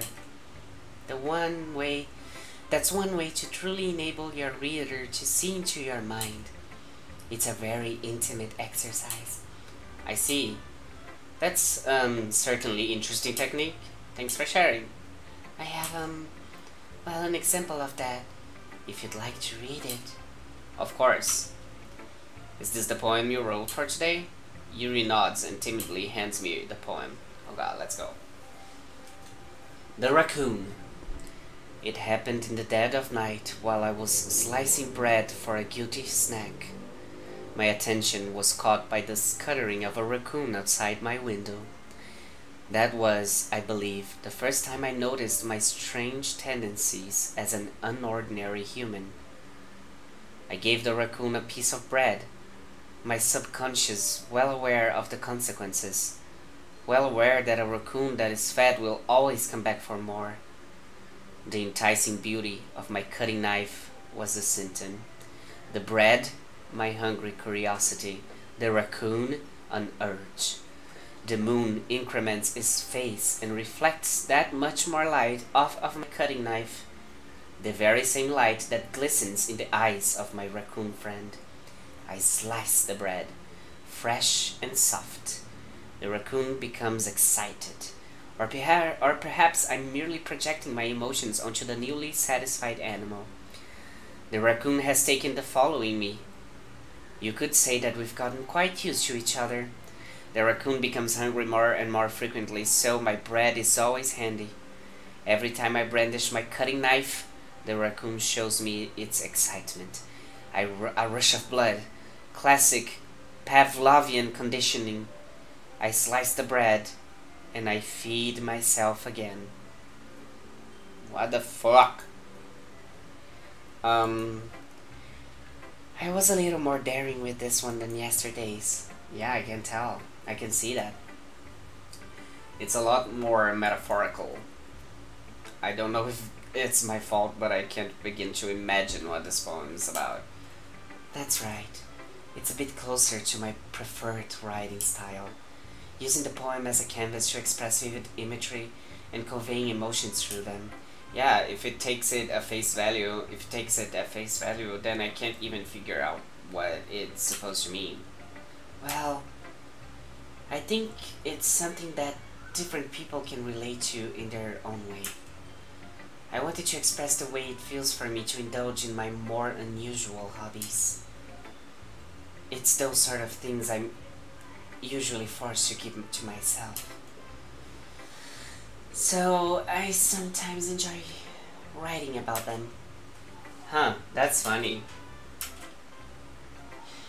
Didn't Natsuki also write something about that? About someone being ridiculed for a strange interest? Eh? She did? Yeah. She was talking about how it doesn't matter what you're into as long as you're not hurting anybody. She's right. And I mean, does she really feel that way? Yeah. Sounds like you two have that in common. That's, well, interesting. To me, she seemed like the kind of person who would make fun of my hobbies. But I suppose that's my fault for judging, isn't it? Please don't tell her I said that. Huh, don't worry, I have no reason to. Also, I don't care. Okay, well, thank you for sharing it with me. After all, if I hadn't learned to embrace my own weirdness, I would probably hate myself. I might be ranting a little bit now, but I'm still glad that you're a good listener. Who should I show my poem to next? Monica. Hi again, Pete Mac. How's the writing going? Alright, I guess. I'll take that. As long as it's not going bad. I'm happy that you're applying yourself. Maybe soon you'll come up with a masterpiece. I wouldn't count on that. You never know. Want to share what you wrote for today? Sure, here I go. I give my poem to Monica. Alright, I like it, Big Mac. Really? It's a lot cuter than I expected. Oh jeez. No. It kind of makes me think of something Natsuki would write. And she's a good writer too. So take that as a compliment. Ha ha ha. If you say so. Yep. By any chance, have you read anything by Shel Silverstein? Um, Maybe a long time ago. He's famous for telling all kinds of stories in just a few simple words. His poems can be funny, endearing, or even sad. And sometimes they're only a few lines long. They might even feel like they're written for kids, but if you think about them, they can express views of the world that would apply to anybody. I see. So you're saying that Natsuki's kind of like that? Sort of. Maybe she's not an expert, but you probably won't find much filler in her poems. They might be easy to write, but they're super challenging to get the meaning through. So I can see why it would be your kind of poem to explore. But anyway, you want to read my poem now? I like the way this one turned out, so I hope you do too. Alright, let's take a look. Save me. The colors, they won't stop. Bright, beautiful colors. Flashing, expanding, piercing. Red, green, blue. An endless cacophony of meaningless noise. The noise, it won't stop. Violent, grating waveforms. Squeaking, screeching, piercing. Sine, cosine, tangent. Like playing a chalkboard on a turntable. Like playing a vinyl on a pizza crust. Like playing a vinyl on a pizza crust. An endless poem of meaningless. Load me. The fuck? What the fuck was... All of y'all poems are just... shit shows. Okay? I don't get any of it.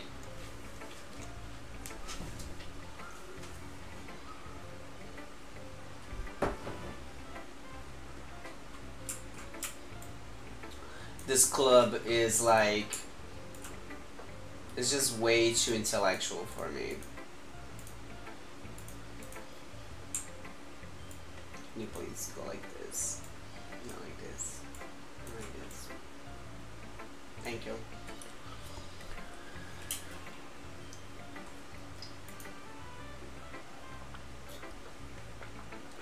It's even more abstract than your last one, huh? I guess it's just the way I write. I'm sorry if you don't like it. No, I never said that. It's just kind of... it's just the kind of thing I've never really seen before, I guess. A kind of like playing with my space on the paper. Choosing where and how to spare your words can totally change the mood of the poem. It's almost like magic. The way I wrote the lines really short make it feels like they're trying to speak over the noise. I see. It's still hard for me to tell what it's about, though. Ha ha ha ha. Sometimes asking what a poem is about isn't the right question. A poem can be as abstract as a physical expression of a feeling, or a conversation with the reader. So putting it that way, not every poem is about something. Anyway, here's Monica's writing tip of the day. Sometime you'll find yourself facing a difficult decision. When that happens, don't forget to save your game. Whoa. I'm never even thought of saving the game so far. What the hell? You never know when you might change your mind, or when something unexpected might happen. Wait, is this tip even about writing? What am I even talking about? That's my advice for today. Thanks for listening. What? That was confusing. Okay.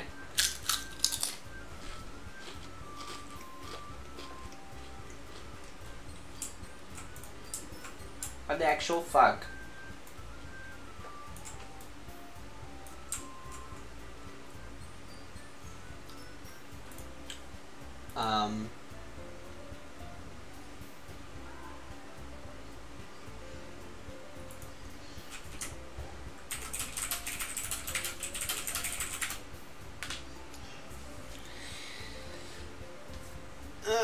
After this day is finished, I'll make a 5-minute break so everybody can go to the bathroom, grab something to munch on, etc. Okay?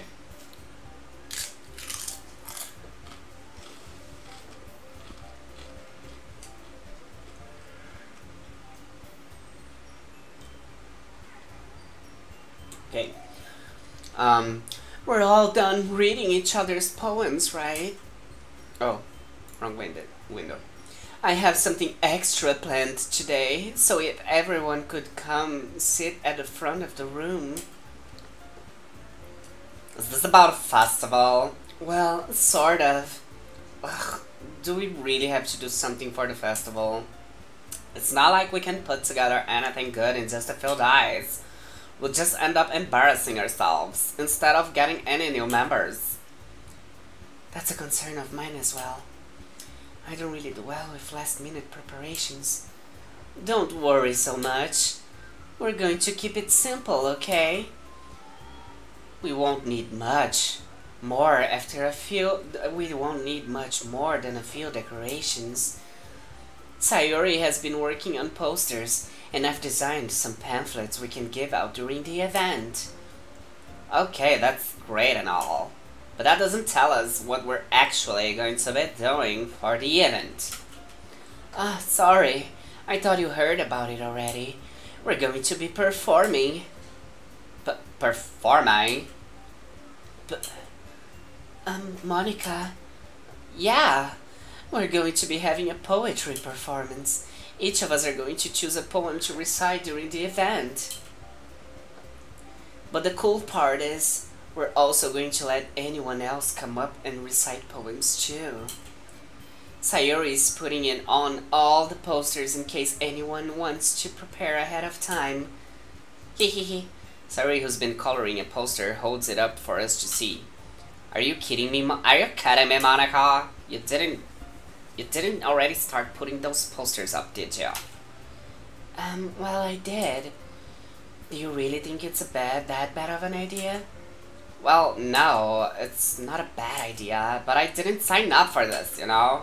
There's no way I'm going to be performing in front of a group of people like that. I agree with Natsuki.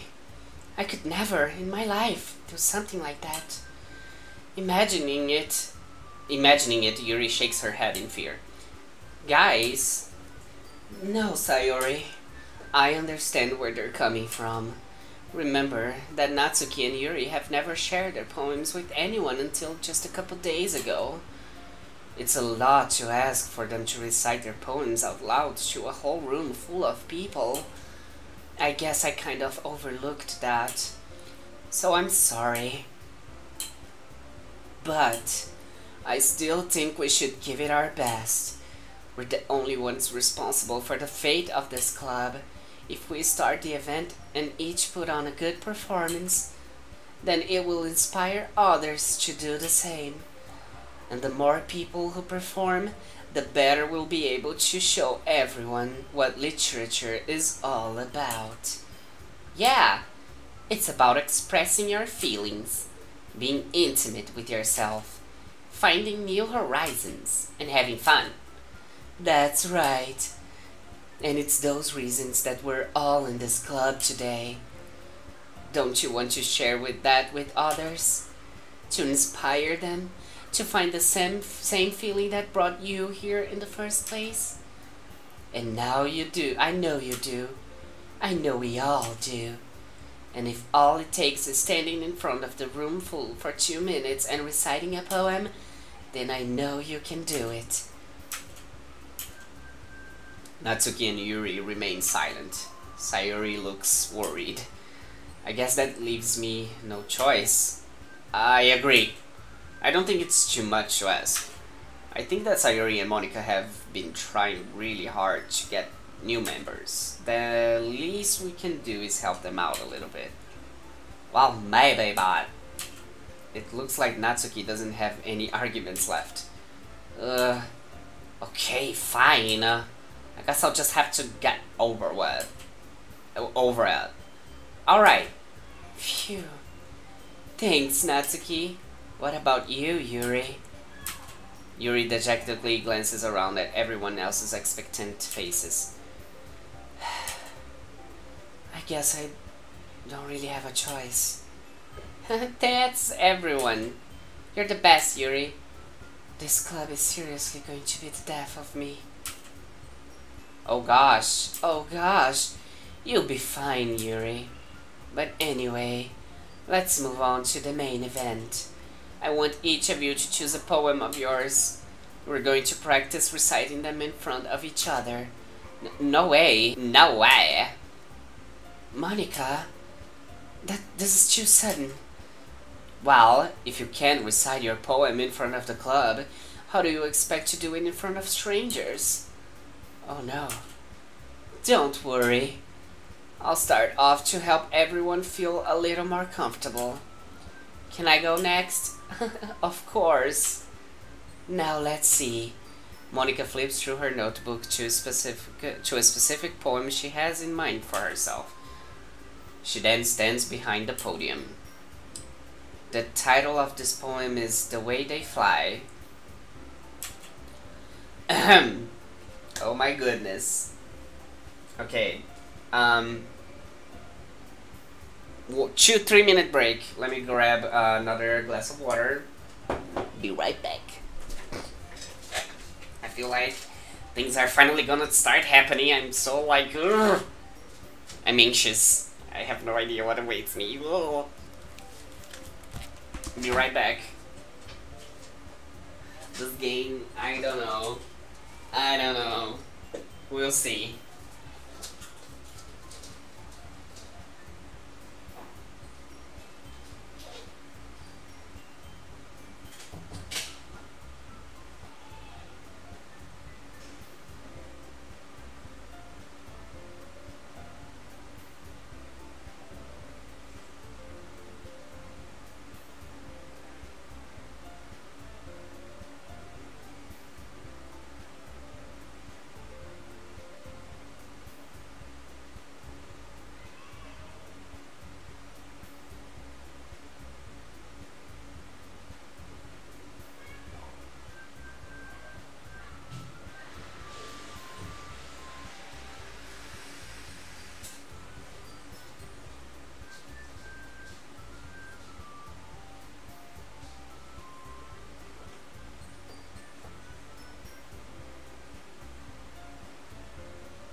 I'm back. Drop some more Pringle chips in my tray.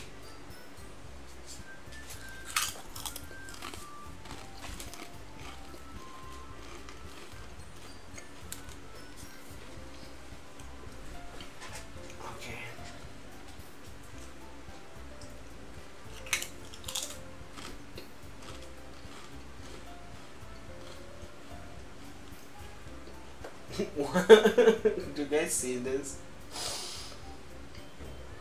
This one strand of hair right here. Can you please? Can you actually just find a way? There you go.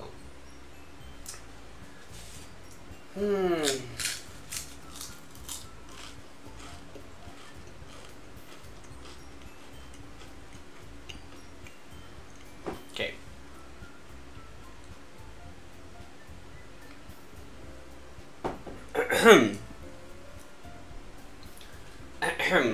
Indeed. Monica begins reciting her poem.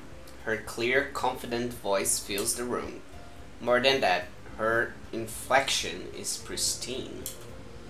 She knows exactly how to apply emotion behind each line she recites, bringing the words to life. Is this something she's done before, or is she simply a natural? I glance around me. Everyone has their eyes on Monica.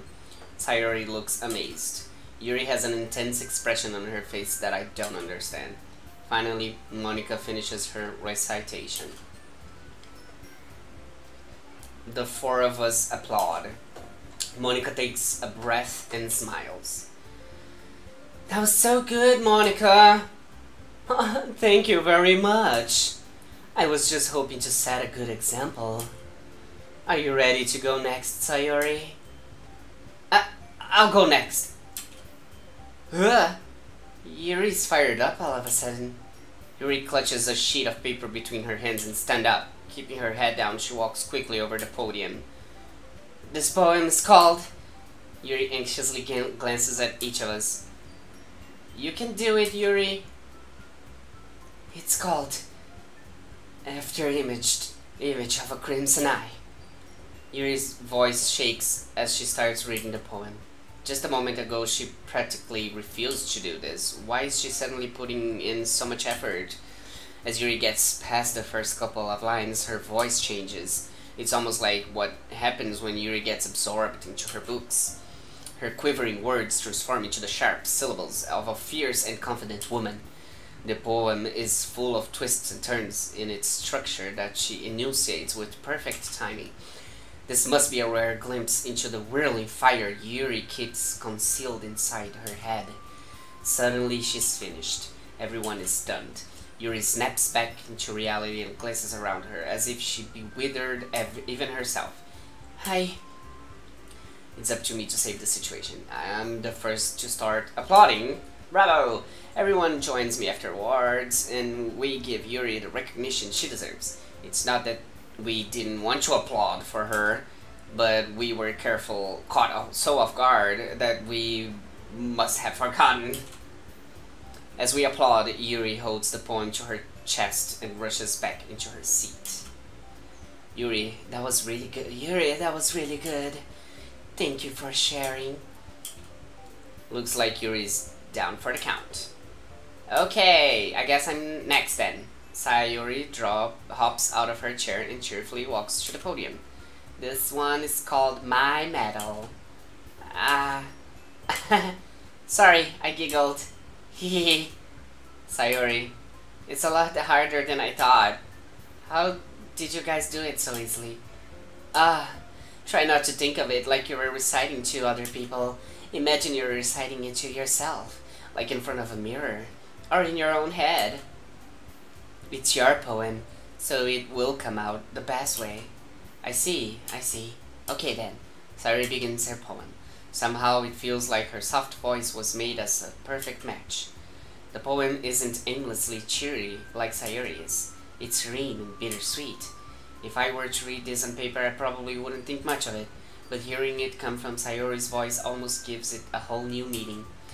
Maybe this is what Sayori meant when she said she likes my poems. It's like I get to reach more deeply into someone I thought I knew through and through. Sayori finishes and we applaud. I did it! Good job, Sayori. Hey, even PPmac liked it. I guess that's a good sign. What does that even mean? It came out nicely, Sayori. The atmosphere of the poem fits you really nicely. But it might be that other poems wouldn't work quite as well with that kind of delivery. I don't really understand. In other words, I've seen poems of yours where that sort of gently delivery wouldn't work as well. That might need a little more force behind them, depending on what you're reading. Oh, I know what you mean.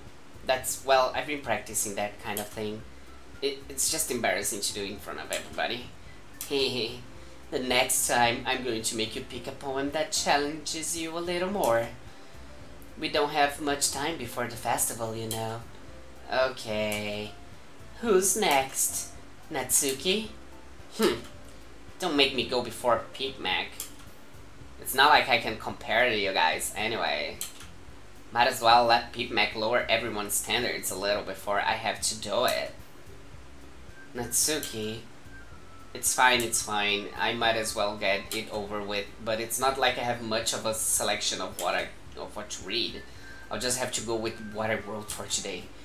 I stand up and step in front of the podium. Everyone has their eyes on me, making me feel terribly awkward. Can I move a little bit like this? No, is it like this? I just want to fix the camera. I really.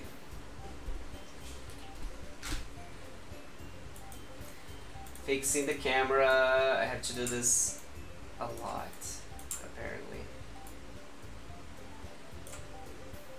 Okay. Everyone has their eyes on me, making me feel terribly awkward.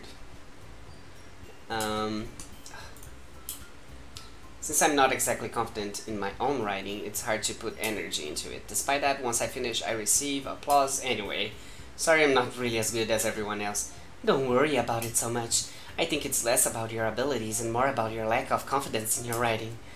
That's something that will improve over time though. Yeah, maybe. Alright then. That just leaves you, Natsuki. Yeah, I'm going. Natsuki begrudgingly gets out of her seat and makes her way to the podium. The poem is called...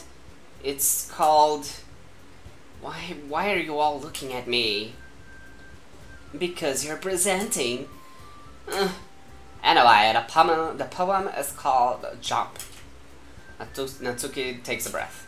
Once she starts reciting the poem, her sour attitude disappears a little. While she's still a little unenthused, her poem has a rhythm and rhyme to it. It's Natsuki's trademark style, and it works surprisingly well when spoken aloud. The words feel like they bounce up and down as if giving life to the poem. Natsuki finishes and everyone applauds. She hops back to her seat. That wasn't so bad, was it? Easy for you to say. You'd better not make me do that again. Well, do you at least feel prepared enough to recite the poem in front of other people? I mean, doing it in front of other people will be way easier. I can put on whatever face I want for other people. But when it's just my friends, it's just embarrassing. That's a surprise, Natsuki. I think it would be the other way around for me. Well, that's just how it is, so... Well, I guess in that case, you won't have much to worry about for the festival. That said, I want to thank everyone for coming through. It might be hard, but I hope it might be hard, but I hope that you'll all have an idea of what it's like now. Make sure you pick a poem and get enough practice before the festival, okay? I'll be making pamphlets, so let me know ahead of time what you'll be reciting. Jeez, I should probably find some other poem to recite instead. That's fine too. It doesn't have to be your own. I'm already pleasantly surprised that you're putting in all this effort for the club. It makes me really happy. Yeah, no problem. Okay, everyone. I think that's about it for today. I know the festival is coming up, but let's try to write poems for tomorrow as well. It's been working out really nicely so far, so I'd like to continue that. As for the festival, we'll finish planning tomorrow, and then we'll have the weekend to prepare. Monday's the big day. I can't wait. I can do this. I can do this. Alright. I stand up. There's no way I'll be able to find the same enthusiasm as Sayori and Monica, but I'll do my best to get through it. If it's for the sake of the club and impressing Monica, then I'll have to do my best.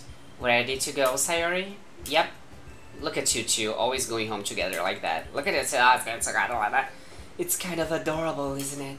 Hehe. Jeez, guys. Don't make such a big deal out of it. It must be a little nice, though.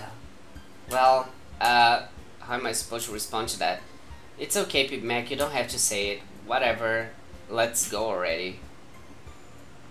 I walk home with Sayori once more, even though it's only been a few days. A lot of things have already changed. But today Sayori is being a little quieter than usual on the way home. Hey, Sayori. Sorry, I was spacing out. No wonder. I was thinking about something from earlier. Like, I like how we get to... Sayori fumbles with her words. So, let's just say that one day Natsuki asked to walk home with you. Huh? What would you do? What kind of question is that? You're kind of putting me on the spot here. Heh. I would walk home with Natsuki.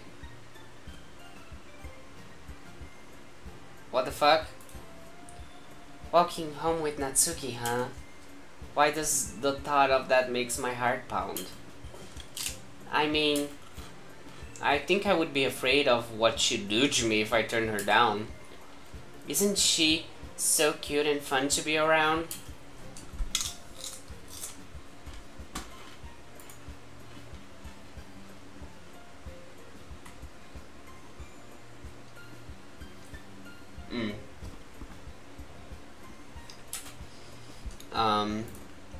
That has nothing to do with what I just said. No, you admitted it. Jeez. There's not even any point in speculating something that's never going to happen. Well, maybe. But I just like to think about it. It's not long before you won't need me anymore, you know. Need you? Sayori, I can figure out how you're seeing these things in your head right now. Sorry, everyone is different. Nobody in the club is a replacement for you. If you say so. The conversation trails off and I'm left feeling awkward. But it was kind of her fault for trapping me in such a weird question. I can't just lie to her. But if there's something that makes her happy, I would hate to take that away from her. That's why I said there's no point in speculating. Then again, the festival is only a few days away. Who knows what would happen in that time? Yeah, who knows?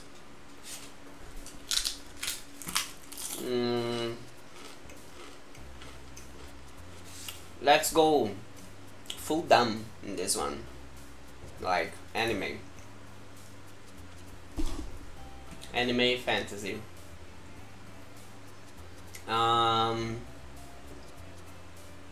Fireflies. I don't know. Entropy. Papa. Always. Papa is always the option. Playground. Then go suicide. Then go like shiny. Hope. Kawaii. Get boop. Boop.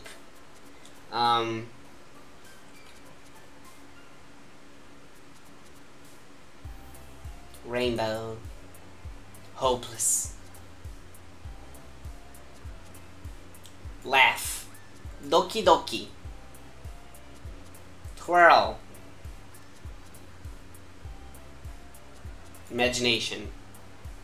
Portrait. Poof.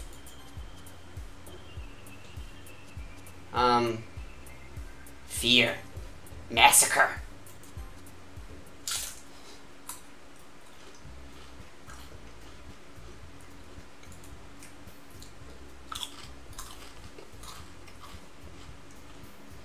Oh man, I'm the last one here again. Don't worry, I just walked in too. Were you practicing piano again? Yeah. You must have a lot of determination. Starting this club and now picking up piano. Well, maybe not determination, but I guess passion. Remember that the club wouldn't be here if it wasn't for all of you. And I'm super happy that you're all willing to help out for the festival too. Ugh, can't wait for the festival. It's gonna be great. Eh? Weren't you complaining about it just yesterday, Natsuki? Well, yeah. I'm not talking about our part of the festival. But it's a whole day of school where we get to play and eat all kinds of delicious food. You sound a bit like Sayuri all of a sudden. Monica, do I usually have fried squid? Squid? That's a pretty specific thing to look forward to. Oh, come on. Are you saying you don't like squid? You, of all people? I didn't say I don't like it. Besides, what do you mean by you of all people? Because it's right in your name. Monica. I'm supposing so, sorry, some part of that means. Is Ika, squid? Japanese? Eh? That's not how you say my name at all. Also, that joke makes no sense in translation. Lol. Huh? Never mind. Wait. What the fuck? Let's just focus on our own event for now, okay? Hehe. Fine. Your reactions aren't as funny as yours or Sayori's anyways. Excuse me? Where's Sayori anyway? Oh, there you are. Sayori is sitting at the desk in the corner of the room looking down at nothing. I walk over to her. Hey Sayori! I wave my hand in front of her face. Hey?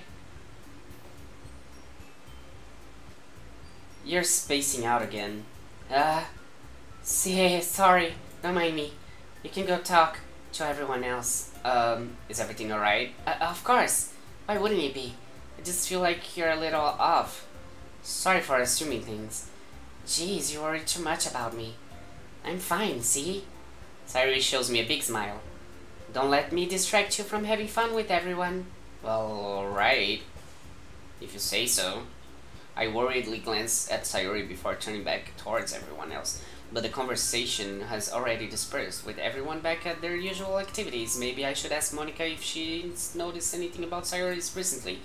Since they've been preparing for the festival, they must be spending a lot of time together. I timidly approach Monica, who is shuffling through some papers at her desk. Pete Mag, what's up? Hey, this might sound a little strange, but have you noticed anything up with Sayori recently? Anything up with her?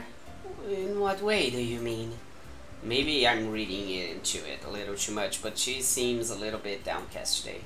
Oh, you think so? I can't say I've noticed anything about her. Because she's such a basic bitch, you know. Monica peers across the room at Sayori, who is idly dragging a rubber eraser up and down her desk. Maybe there's something on her mind.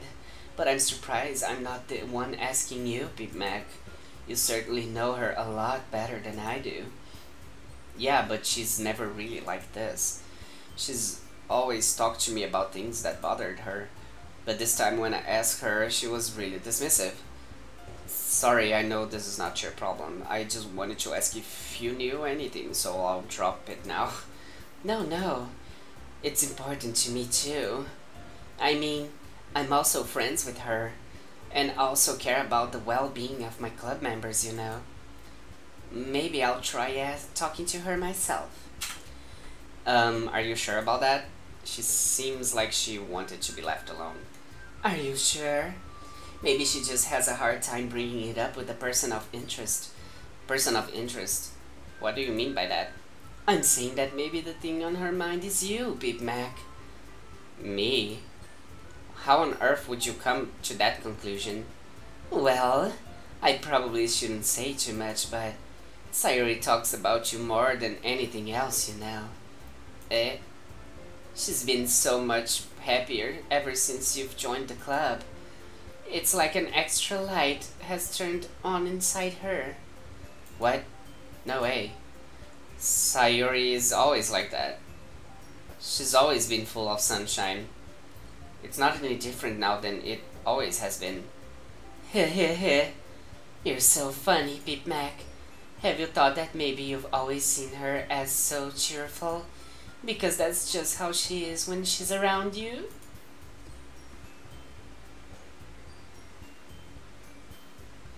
Well, I've been okay. So I've been warned in the chat that some weird stuff is about to happen, and that's what I've heard, and that's why I'm playing this game, because everybody's like talking, oh my god, this game is so weird, and I'm like, why? But at the same time, don't tell me. I want to find out on my own. And since I'm already taking the chance to say this, give me 1 second so I can brighten up, because it's getting dark here. It's getting dark in here.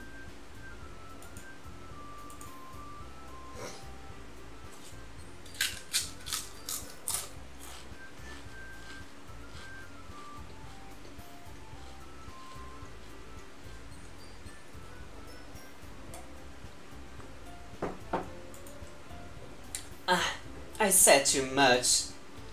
I'm sorry. What do I do anyway?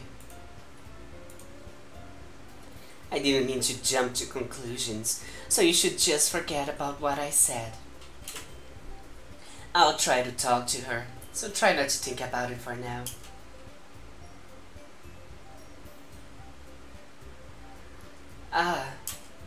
Alright.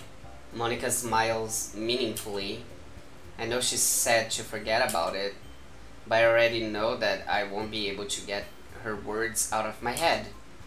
Monica stands up from her desk and walks across the room to where Sayori is sitting. Do you guys think I should, like, make a second session tomorrow? Or, I don't know, later? What do you guys think? Should I take a break?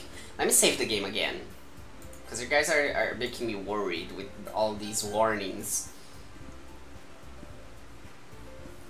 Now I'm confused. Should we, like, just take a 10 minutes break now, or a half hour, or a 1 hour break, or just, like, do the second part tomorrow? What's your opinion? You guys are here, so you command this ship.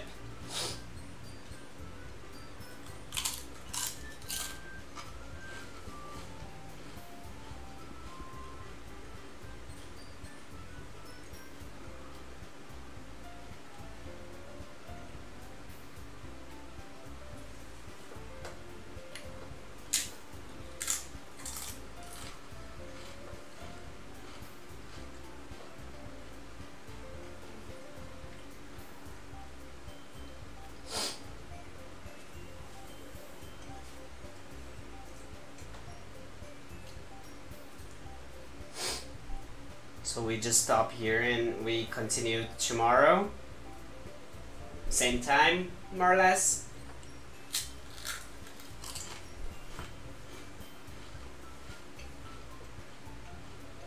There must be some, like,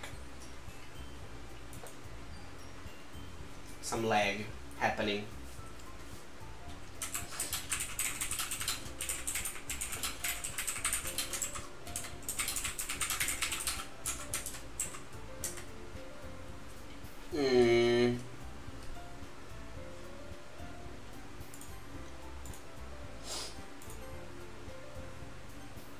Okay.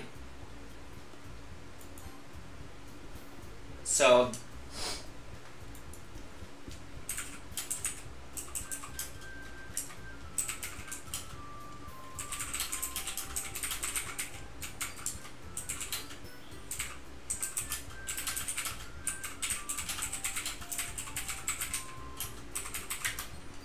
let's do this, I guess, since you guys are making me so worried. Like, give me a day to digest. I know. I'm afraid of my own curiosity. But yeah, I'll be dying to know what happens until tomorrow. I'll be like, I'm so curious. But yeah, I am a little bit tired.